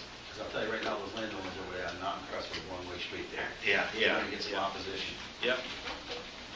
The other thing that we could do is we could ask John Kochek to get a listing of all the accidents that occurred in that area. I mean, we have public records of those. Of what? Of accidents. If there's any accidents at an intersection, we Right. No, the lights down the road are much more Much more. accidents than that. Yeah, Route 21. So you want further study? Well, I think, Jerry's getting us some answers, and, we know that he's working on it. Let's see where that goes. Can you get us a copy of what land we do own right there, so we know where that can go? Because I don't know exactly how far down it goes. Yep. To the parking area, or if we even own some of this parking area. It'd be nice. Because you can stretch out the property. Very good. Further comments? Item E is consideration of the MS4 draft ordinance. Alma, do you want to take that away? They're in your packet. I don't know if Yep. anybody's had a chance to review them. And I'm entertaining any questions. if I may. These are all based on model ordinances, and again, it's mainly a mandate of the state in both of these instances, requirements. Because we have storm waters, storm sewers, there's a requirement as part of our program that we have to adopt an ordinance. And again, we use the model, and Don was very instrumental in getting us the model. What it is basically the town acts, the Board of Selectmen basically act as the enforcement agent, the enforcement body agency, but the Jerry Bosley, as Director of Public Works, would be responsible for the actual day-to-day enforcement of it. So, and again, one of the things that would be required under the ordinance is that we do an education campaign. So we had planned to do stenciling on our catch basins and things of that nature. But it does meet a major requirement that the state has for towns under what they call the MS4, which is municipal stormwater something sewer system. Municipal separated storm sewer. And again, the other one is the water and sewer draft ordinance with fog. This is basically the fog provisions, and again, this is based on a model ordinance that was adopted and has been provided to the town. And again, the WPCA would be the responsible agency for this. And in fact, they have already started to talk about hiring an individual to go forward in terms of doing the inspections and making sure that establishments that are required to be permitted have the necessary permit in place. So, That the Northeast Department of Health is responsible. we would have had to pay additional funds to Northeast for this service, and it's expensive to do. So members of the Water Pollution Control Authority? No, they'd hire a part-time person to do the fog inspections. And there's a fee component that would be included, which would be an application fee, and then there would be a permit fee. So they're hoping to generate enough funds to be able to fund the part-time person. Why couldn't our town building official do this? Certainly could ask them, sure. So you have to set the meeting date for October 21st at 7:30. Even though you signed it already. What motion we set that meeting? Second. For both items. For both items. Do I need separate motions, Doug? Yes, please. The first motion would be for the MS4 draft ordinance. Barney, is that a motion in a second? In that regard? Okay. Discussion? All those in favor say aye. Aye. Those opposed, so carried. I need a motion in consideration of water and sewer draft ordinance with fog. Would I have that motion? So moved. Have motion in a second. Discussion? Yeah, I just want to see if you could think about assigning this duty to the building official. I think he's here. That could be one of his, even if he did one a week. I mean, how long do we have? There's approximately, I think there's in the range of about 60 establishments we have. Yeah, so. And some of them could be exempt. They're not all going to be required to have a permit. Yeah. Some of your major restaurants, yes, will have to have it. Well, I would just make a recommendation that this be done by the building inspector, so we don't hire any more part-time officials or anything else. I mean, we can make that, later on we can discuss it, but you can inspect one a day, give them something to do. Huh? Place to go.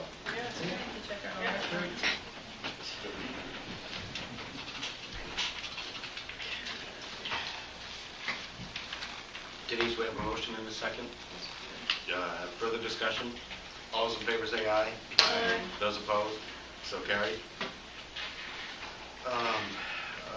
New business. Consideration and approval of proclamation in the honor of Jeffrey Miller. No. I'm sorry. Just say Jeffrey. Yeah.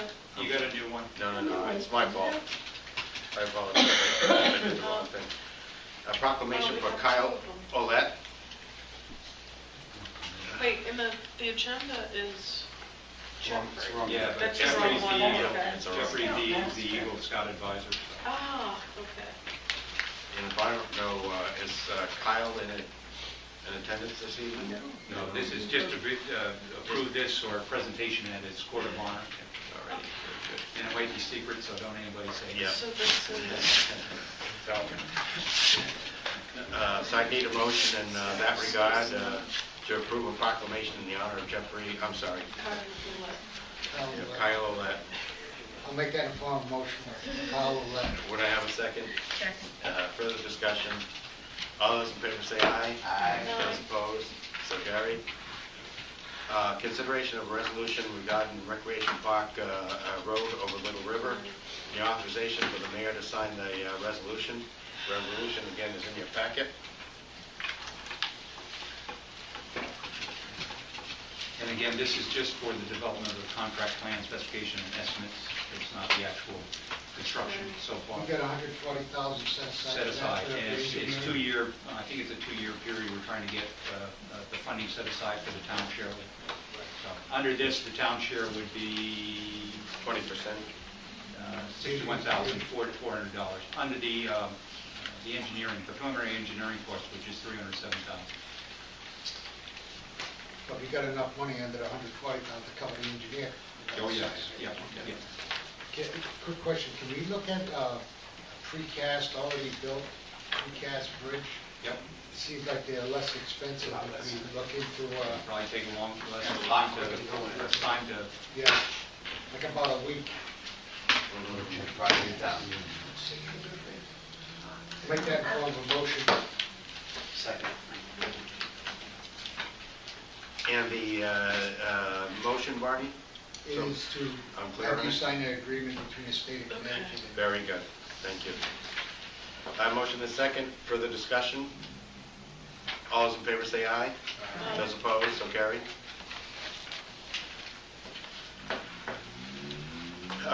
Item C is consideration and approval of certified resolution for the Putnam Foundry building demolition and the site cleanup. Belfer, I know you're here, would you like to give us a little information? This is the requirement of the Connecticut DECD to start the assistance agreement process.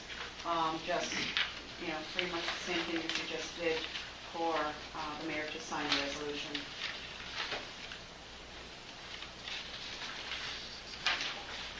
Very good. What will be your pleasure? so moved. Second. A motion and a second, further discussion? All those in favor say aye. Aye. Those opposed, so carried. Item D is bidding procedures.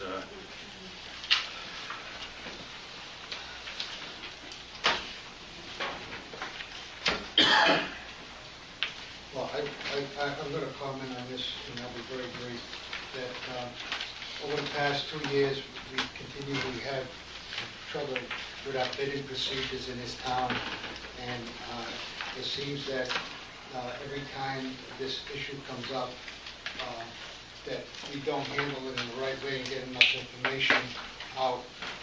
I'm going to make a motion on the floor, and hope that 2/3 of the board here conduct an investigation under the charter into this business bidding process. We continually fail to address this issue in an open forum. We fail to hold people responsible for their actions, and we fail to take any action to straighten it out. We have tried. The Board of Finance had come up with a policy. The people elected the bid ordinance, and this board continually ignores the situation. In regards to the $367,000 project, I looked at all the hourly rates, and I can tell you I checked in that construction project a number of times.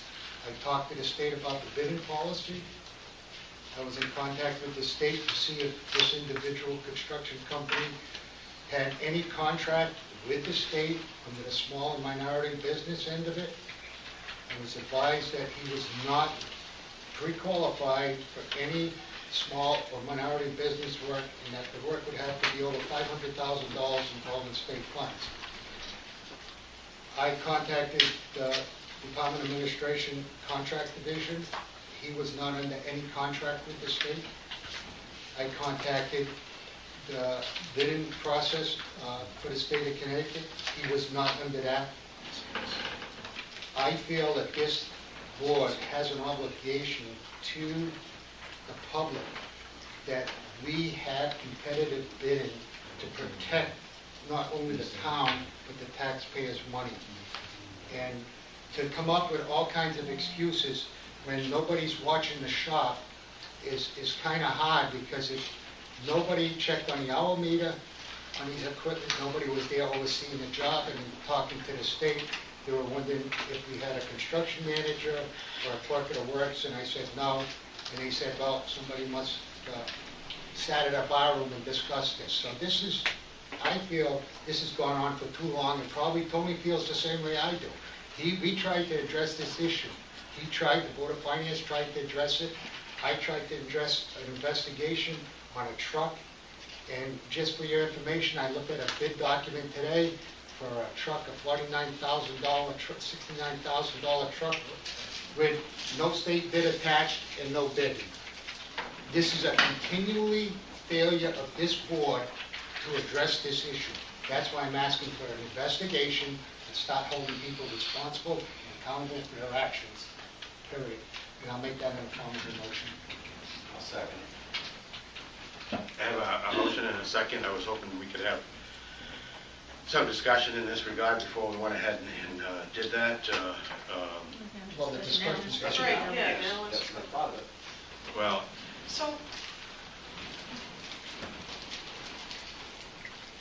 generally when there's an investigation, it's an investigation of something specific. So, I guess I'm wondering, I mean, obviously you're talking about the big 300-some thousand. No, I'm talking about any policy. In regards to vehicles, any bid, we can piggyback off the state bid. There's no problem with that. I don't have a problem with that. I have a problem with no bidding process. That's what I have a problem with. And we have discussed this, and I brought this before the board in regards to a truck and asked for an investigation. And this board failed to conduct an investigation to hold anybody responsible. We're back right again. Now we got 3 more bids we find out that haven't gone out to bid. And how many issues are we gonna let this continually happen? We have an obligation to our taxpayers.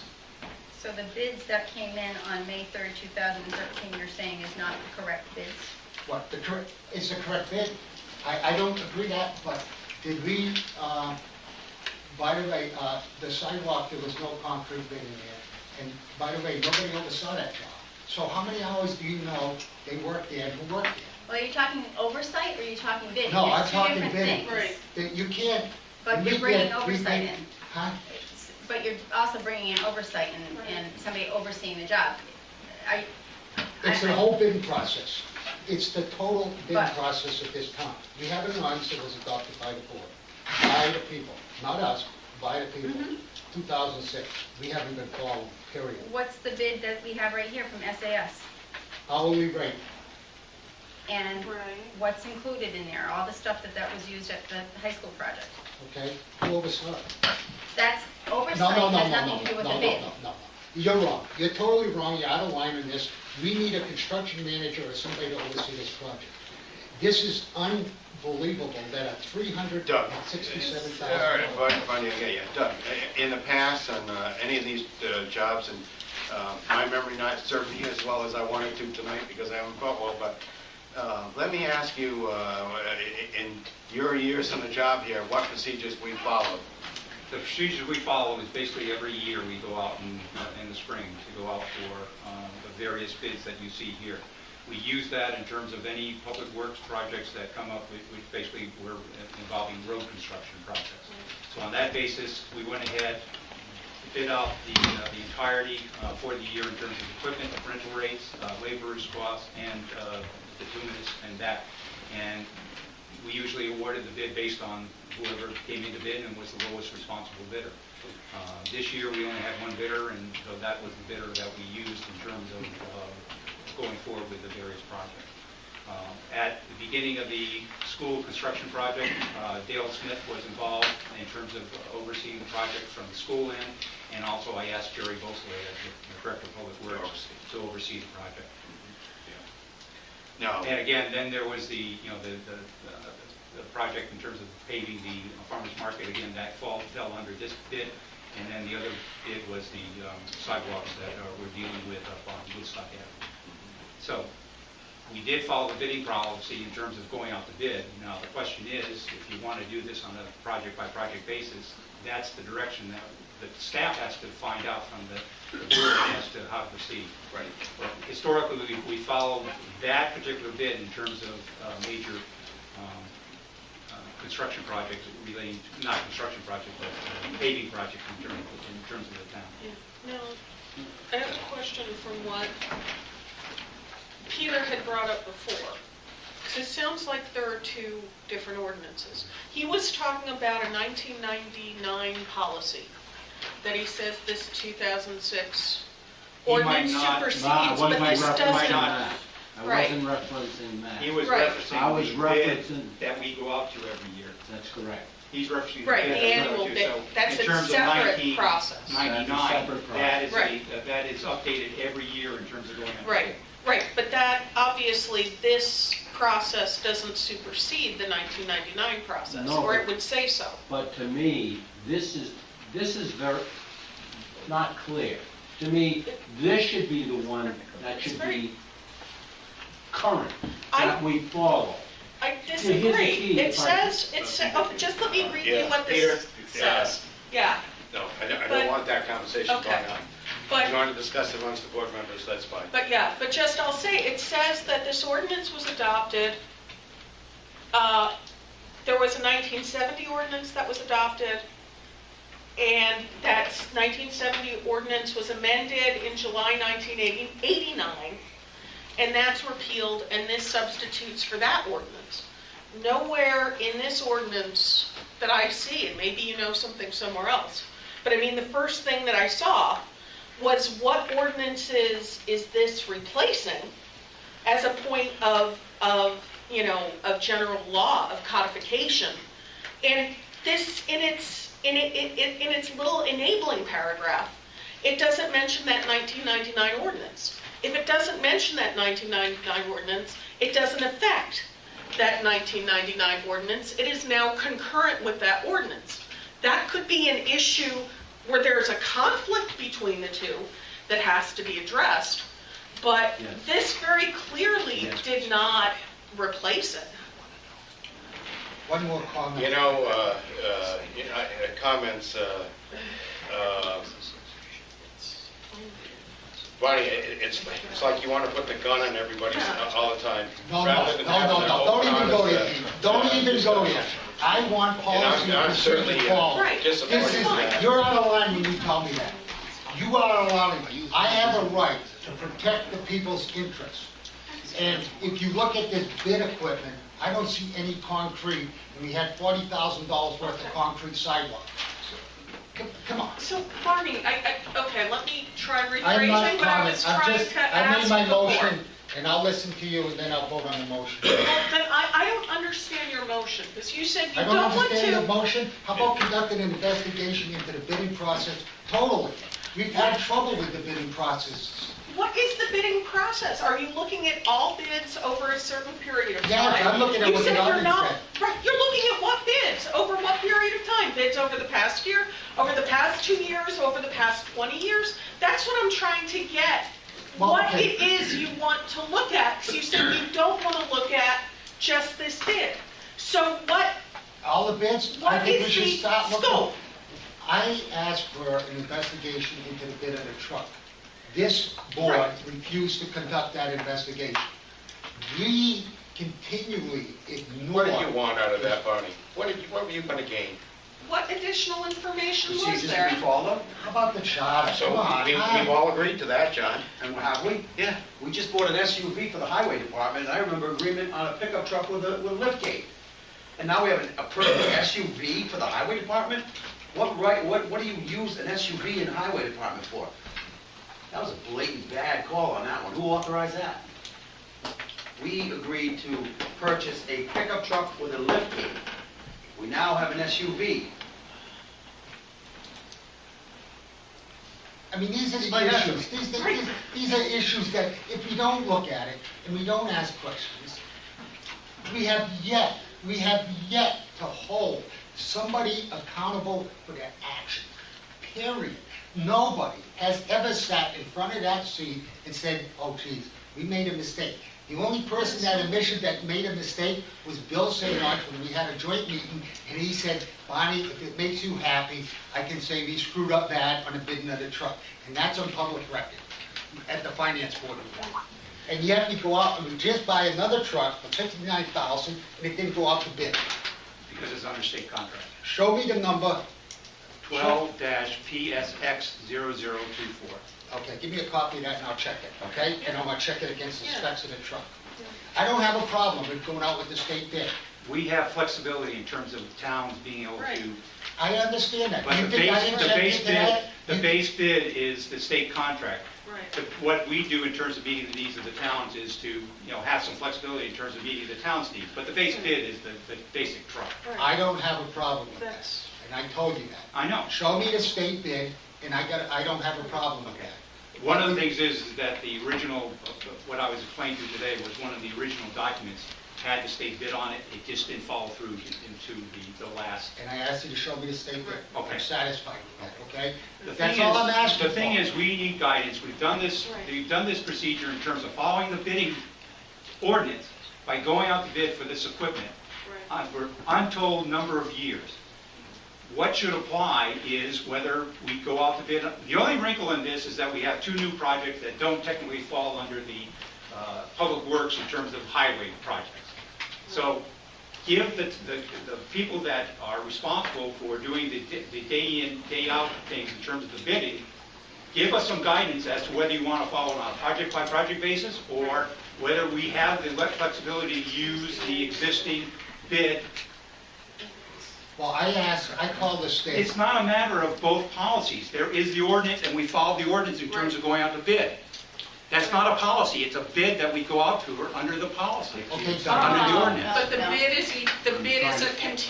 is a bid for a given duration of time. That's correct. Rather than a bid for a specific policy. Doug, Got it. Yes. I read the For steep project. grant in regards to it, and I checked with the state. The policy is that the best and most appropriate policy will be followed. If you look at the steep grant, and I've been in contact with the state in regards to this, and they say our audience should take precedence for the bidding process over. But we followed the ordinance, Barney. We went out to bid. For what, these the parking services. lot? No, for these services that could be accomplished under that bid. No, then they would ask for a construction, the state would ask for a construction manager or a clerk of the works to oversee any state job, period.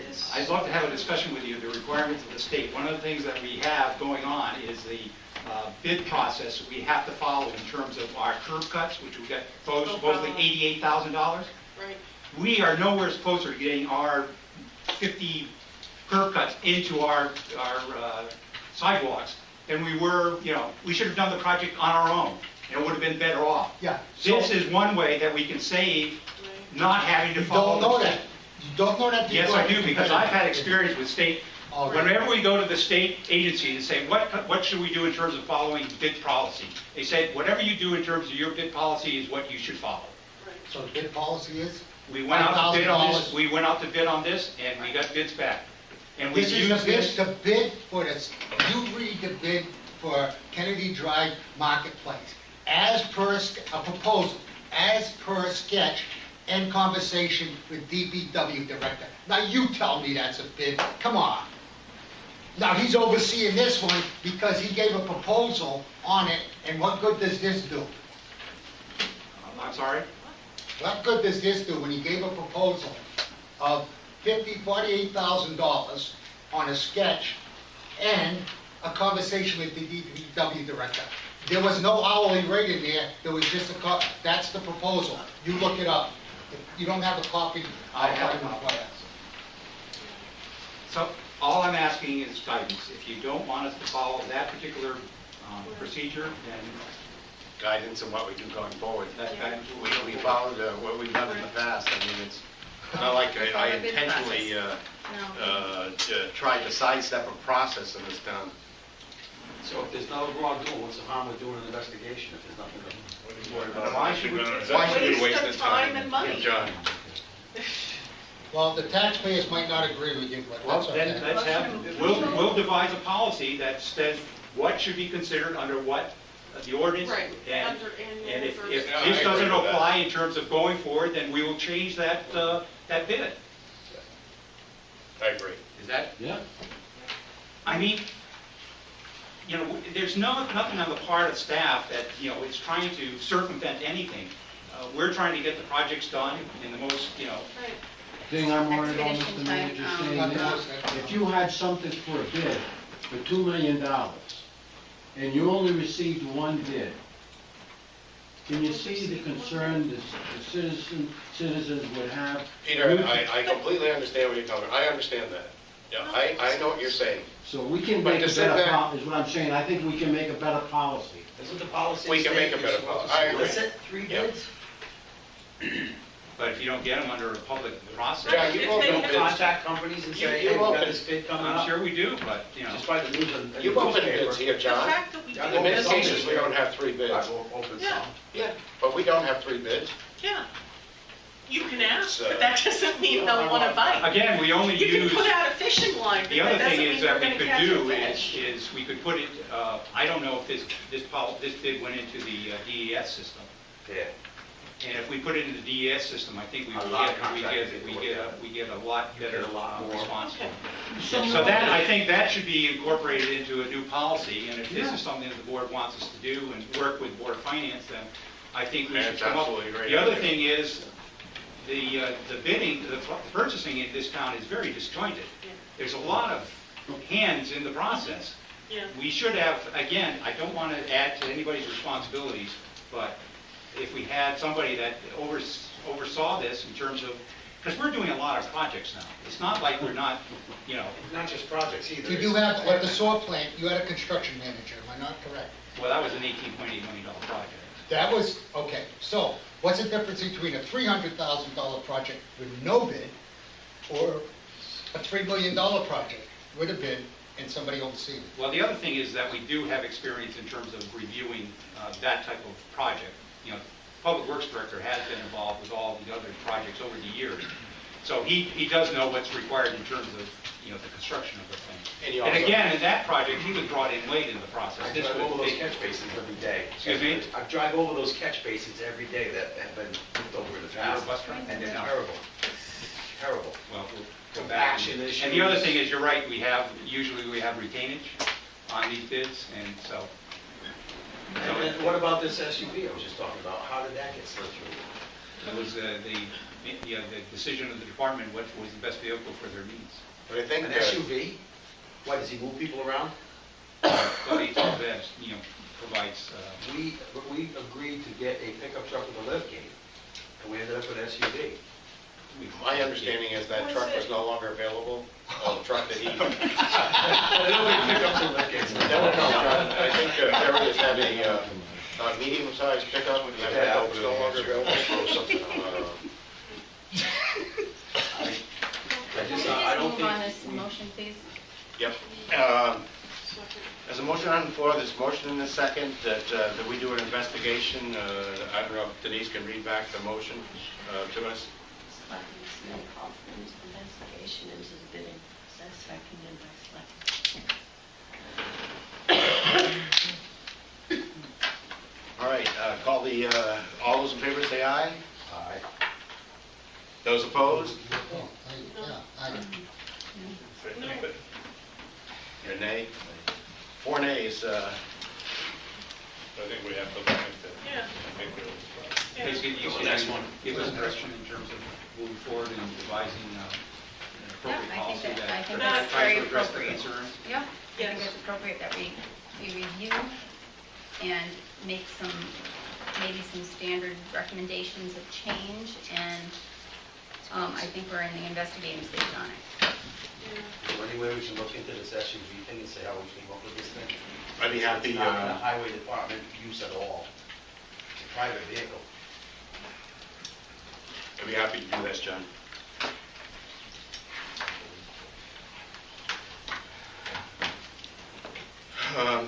Item D, item F, approval of all bills. No.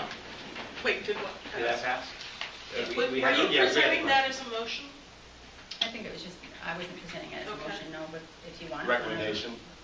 I'll second it. If you let's want have it as a motion, I'll second that. I'm sorry, what was that? Tightening up the policy. So I have a motion and second to review the bidding policies that are presently in place. Did you do that? I'm sorry. Motion by Alma, second by Renee, Thank you. and report back to the Board of Selectmen. Discussion. All those in favor say aye. Aye. Those opposed? So carried. That's a waste of time. Item F is approval of bills. I make a motion, we pay all approved bills. Second. Motion and a second, pay all approved bills. All those, discussion. All those in favor say aye. Aye. Those opposed? Nay. So carried. May I ask? Why? Yeah. Because there's a bill there that didn't go out to bid for the middle school and things sidewalk. I am not approving a bill that hasn't gone out to bid under the ordinance, period. And if you End of didn't story. approve the bill, then Then they don't get it's paid. not an approved bill. Well, I Because vote wasn't against the it. motion to pay all approved bills?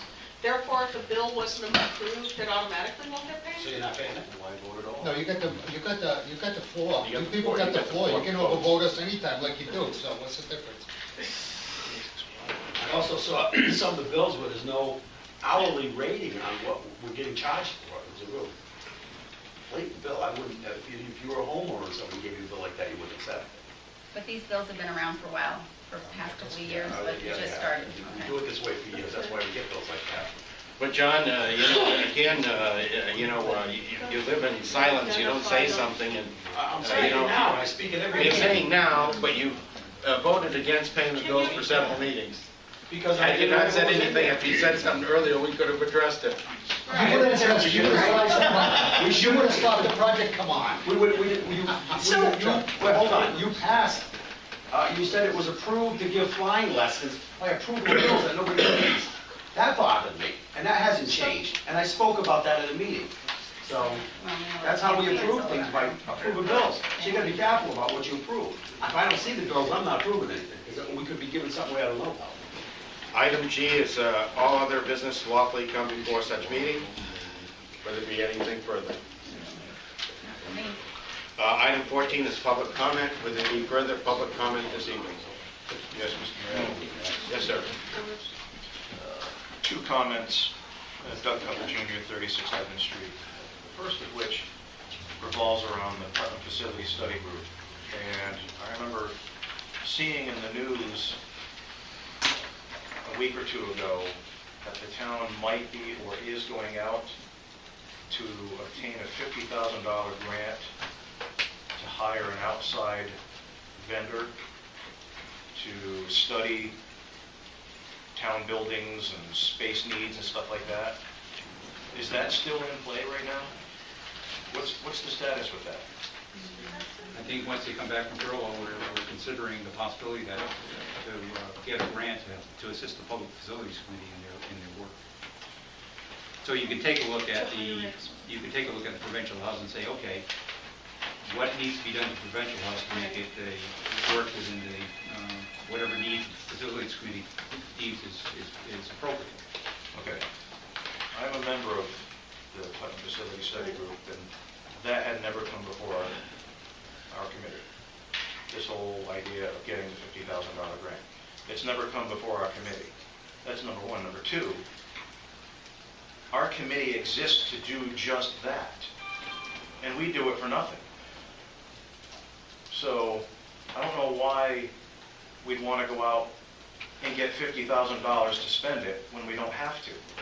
The idea behind it was the fact that we are not experts at anything, and to have an outside eye come in to say, maybe it's a use that we as a group has not thought of.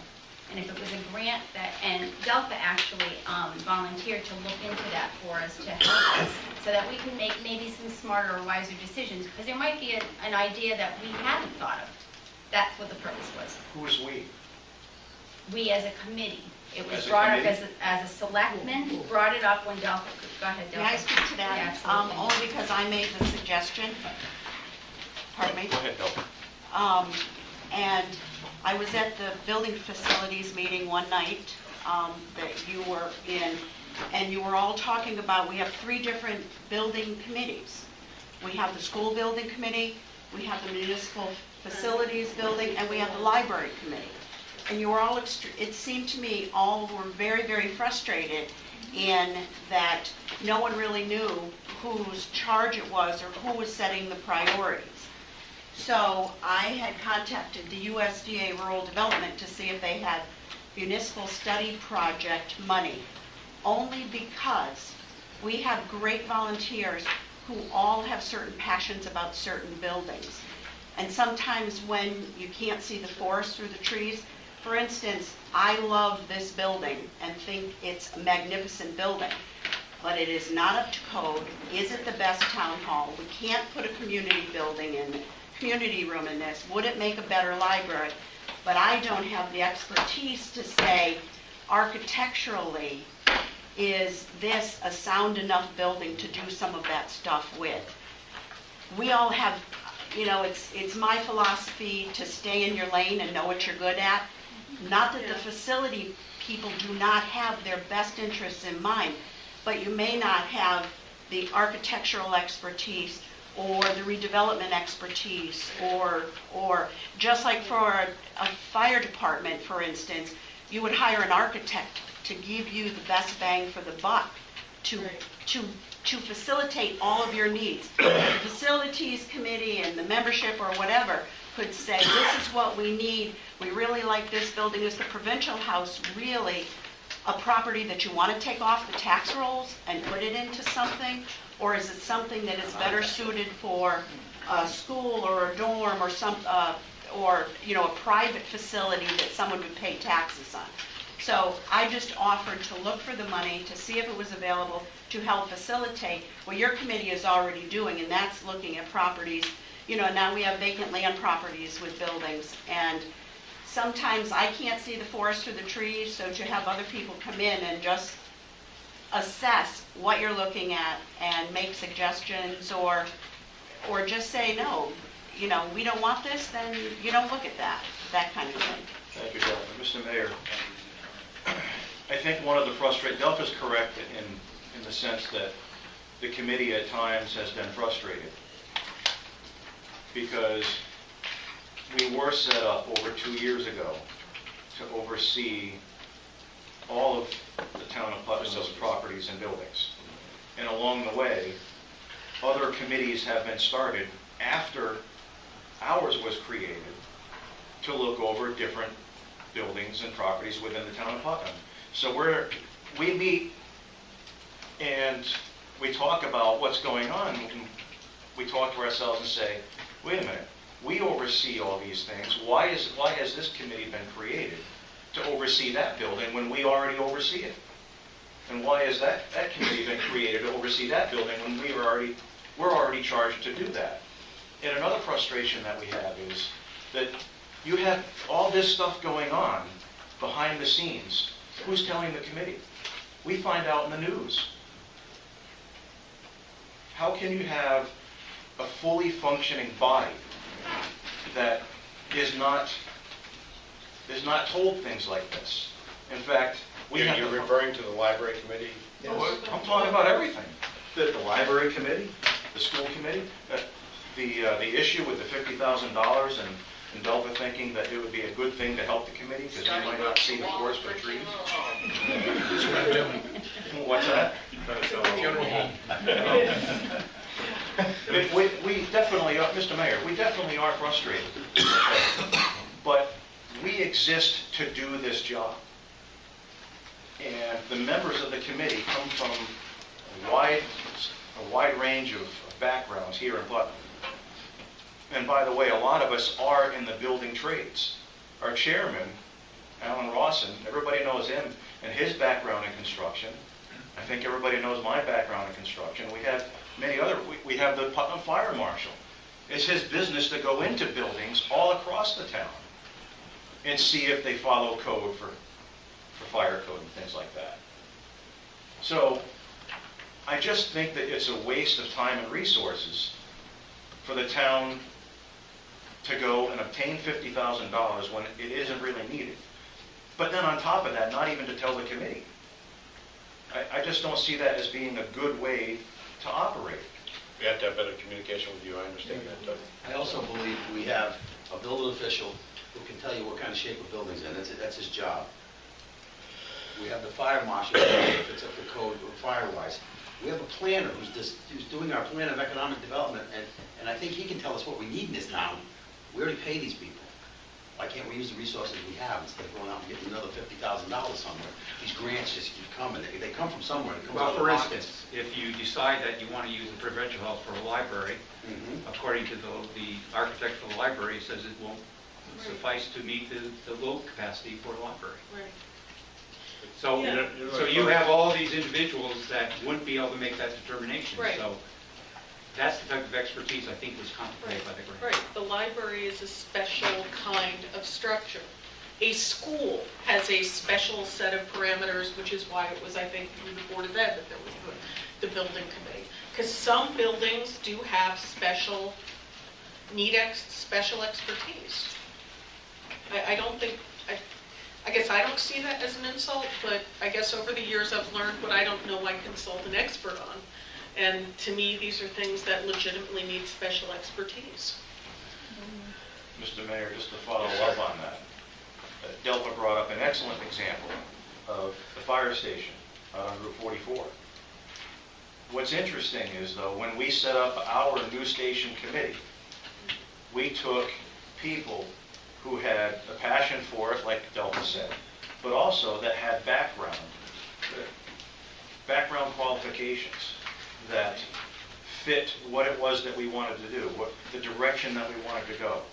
And I can sit here and tell you, face to face, that when we took our vision and our plan for what the station should be, and I know Norm can back us up on this, when we took that design and went to the architect that we did hire, by the way, we hired, he was astounded at how far along that we were, and that when we brought this to him, he said, most of the work is done. In fact, his words to me were, usually, when municipalities or fire districts or fire departments go to him, they go to him with dumb looks on their faces and a clean sheet of paper. That didn't happen with us. So, in this instance, here in Putnam, we have good people who have been selected for specific reasons and came from specific backgrounds to serve on this committee to do this job. I think we ought to trust their judgment. And if we do want to go ahead and augment whatever it is that they bring to the table, why don't we tell them rather than not telling them? Thank you, Doug. And I'm sorry, Tony, one last comment on a different subject. Thank you. I'll yield to you. I can't believe that, Tony. In reading this bidding ordinance that Peter was kind enough to bring to us tonight, that was passed on November 21st, 2006. I was just reading through it, and something's jumped right out at me. On, I guess it's page 2.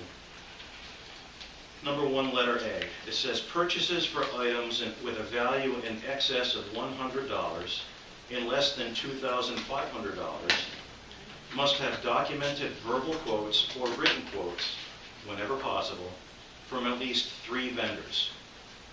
Items with a value of less than $100 are exempt from this process. So in other words, if there's something that costs $100 or more, up to $2,500, you have to get verbal or written quotes from at least 3 different vendors in order to have that be a valid bid. I'm wondering,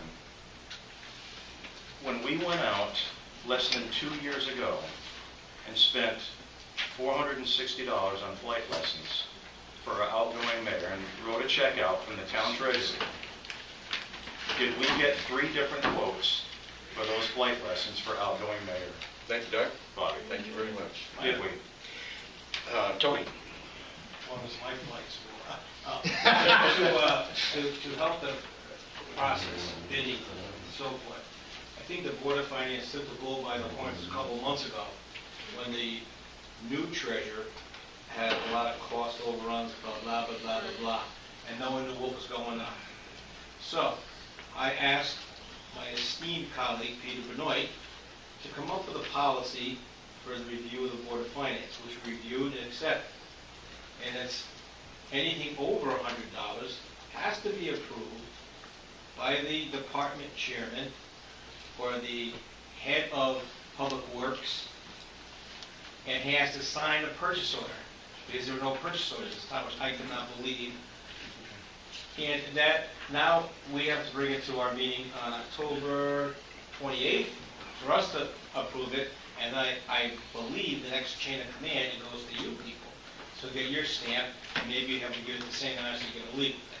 But at least we have something on paper that says, you can't do that. You can't go to Obashan and get 7 shovels. Unless Jerry Bosley says, we need 7 shovels? Okay, here, okay.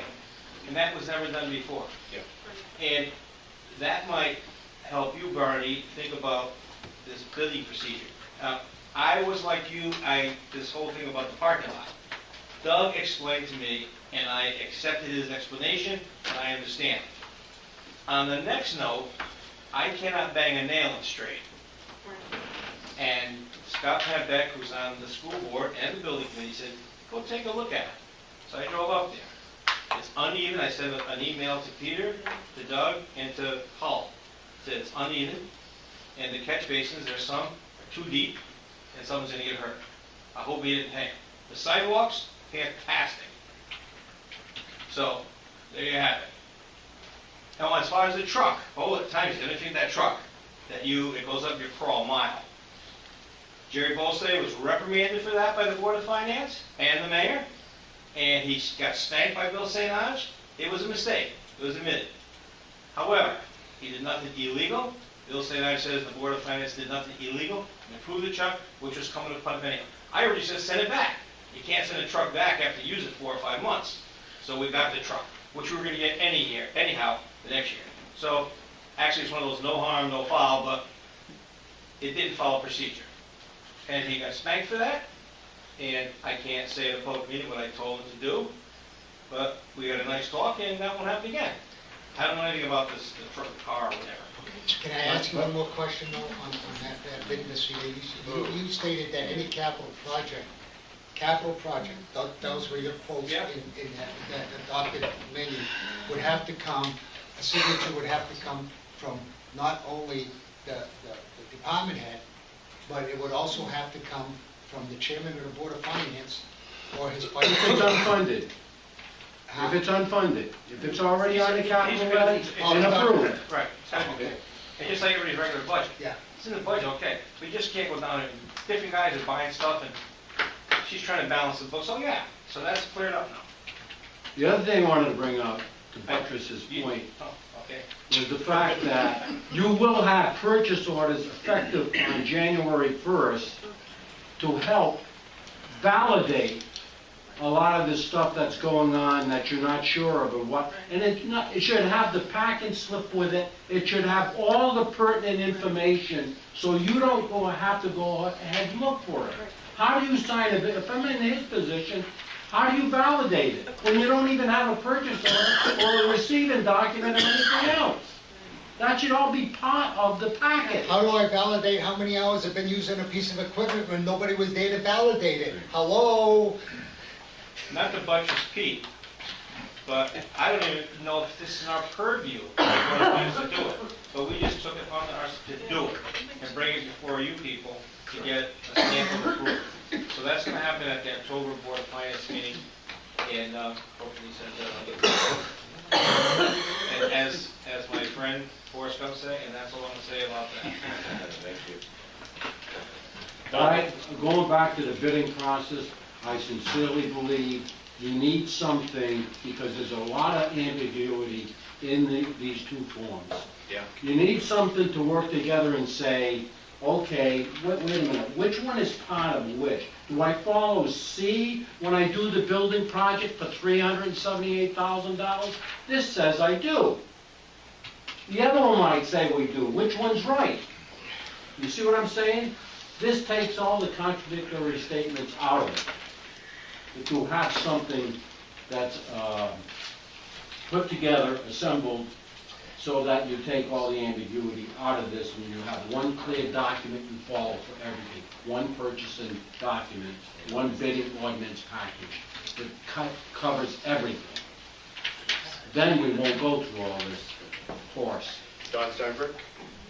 Don Steinberg, 423 Providence Pike. We got two things. One thing, we talked about the property up on top of Hospital Hill, and possibly using that for classrooms and everything. Has there been any consideration taken as to high school kids driving up there, parking their cars, and what we have right across the street from there? Drug and alcohol we have. And do the parents of the students that are going to go there, have they been advised or asked any questions about that situation? I just think it's purely exploratory at this point, John. Okay. The other thing I have is, another question I have is on the airline trail. I questioned this quite a while ago. Okay, now we're going to go ahead with the airline trail. And my question at that time was, how are we going to enforce anything going on the airline trail? At that time, I was told the state police. That's how it was going to work. Because I know how the airline trail works down in Willimantic. That's where all the stolen cars go to get burned. Anything outside the district would certainly be state police. Thank you. Yes, sir. He was first. John Perry, 11 Bow Street. Since Main Street is part of the town, the railroad crossing over there is in such bad shape. I would hate to see a child get stuck in the rails. Jerry's been in conversation with the railroad in that regard. It's not town property. The railroad area is not town property. But we're having a conversation with them to see what we can do with that railroad area. Because we have a new neighbor on the street that is a paraplegic and is in a special wheelchair, and they go to Price Chopper a lot. And I also have another neighbor that has a prosthetic leg. And we have a lot of traffic that goes over that area. I think some attention really needs to be done over there before. I know that Jerry's attempted to have a conversation with them over the unrepaired areas that are there. And I'll follow up with Jerry to see where that conversation is going. Because of the way the freight has been coming through town, especially if it's going north, those drivers, there's no way they're going to stop. Not with the amount of freight they're hauling now through the town. Oh, you're talking about safety issues? Yes. Yeah. I would hate to see somebody get hit again. I saw that last year when that gentleman got hit on the crossing and was killed. I would hate to see that again. Now, if that's railroad property, does the town have a right of way over it for their roads? They do, but Just like you maintain a road out in East Putnam, you can't maintain that? It's a rail, it belongs to the railroad, John. It's not just the rails, it's the pavement down. It's But the railroad is it's responsible for that between the pavement. rails and around the rails. We can't touch anything around. It is, and he's right, it is a safety issue. Yeah. I don't go that way because my truck don't like that road. Both you are. I won't even take my fault. Oh, yeah, they shake you to pieces. Thank you, John, for being on board. Okay. Hi, I'm Linda Garcia, 300 Walnut Street. I appreciate the report from the town planner. Is that going to be attached as an addendum so that the public? Well, I think we can bring Don in from time to time. I don't think it's necessary for him to be here at each meeting. The written report, is that going to be? Yeah. And unfortunately, I couldn't hear 90% of what he was saying. And most of the time when someone sits here and faces you guys, the people who have taken some hours out of their time to come, can't hear. I'm wondering if you can give some thought to maybe, have whoever usually sits here sit in a different way or something so we can I don't know what the answer is. I know we're kind of, you know, it's Maybe little have them room. sit over Something, there. or sit over there by the mayor or something, Yeah. so everyone can hear. And In- no one can in the hear, no one megaphone. can hear, and I'm sure he was saying some important stuff, but nobody Well, maybe we kind should- of could hear him at all. Yeah. Something, Yeah. yeah, or the microphone, Well, I maybe don't sit in know, the I back, don't know I the don't know. answer, I'm just putting it out there. Maybe sit in the back, Consider that. Yeah. I would have liked to have or heard sit it. up front there. Yeah, I mean, I Further- wear hearing aids, so it's, you know, I don't know if I'm the only one, There's but I also couldn't directions. understand anything they were saying. Further public comment? Yes, sir. Noam Barron, 50 Richmond. In defense of Mr. Cutler, I have to agree with him that there's an absolute lack of communication being on the facility building committee. We're finding out things after the fact. That shouldn't be happening. Yep. Thank you. Further public comment? Hearing none? I entertain a motion that we go into executive session. Don will get you a closing. I guess we have to,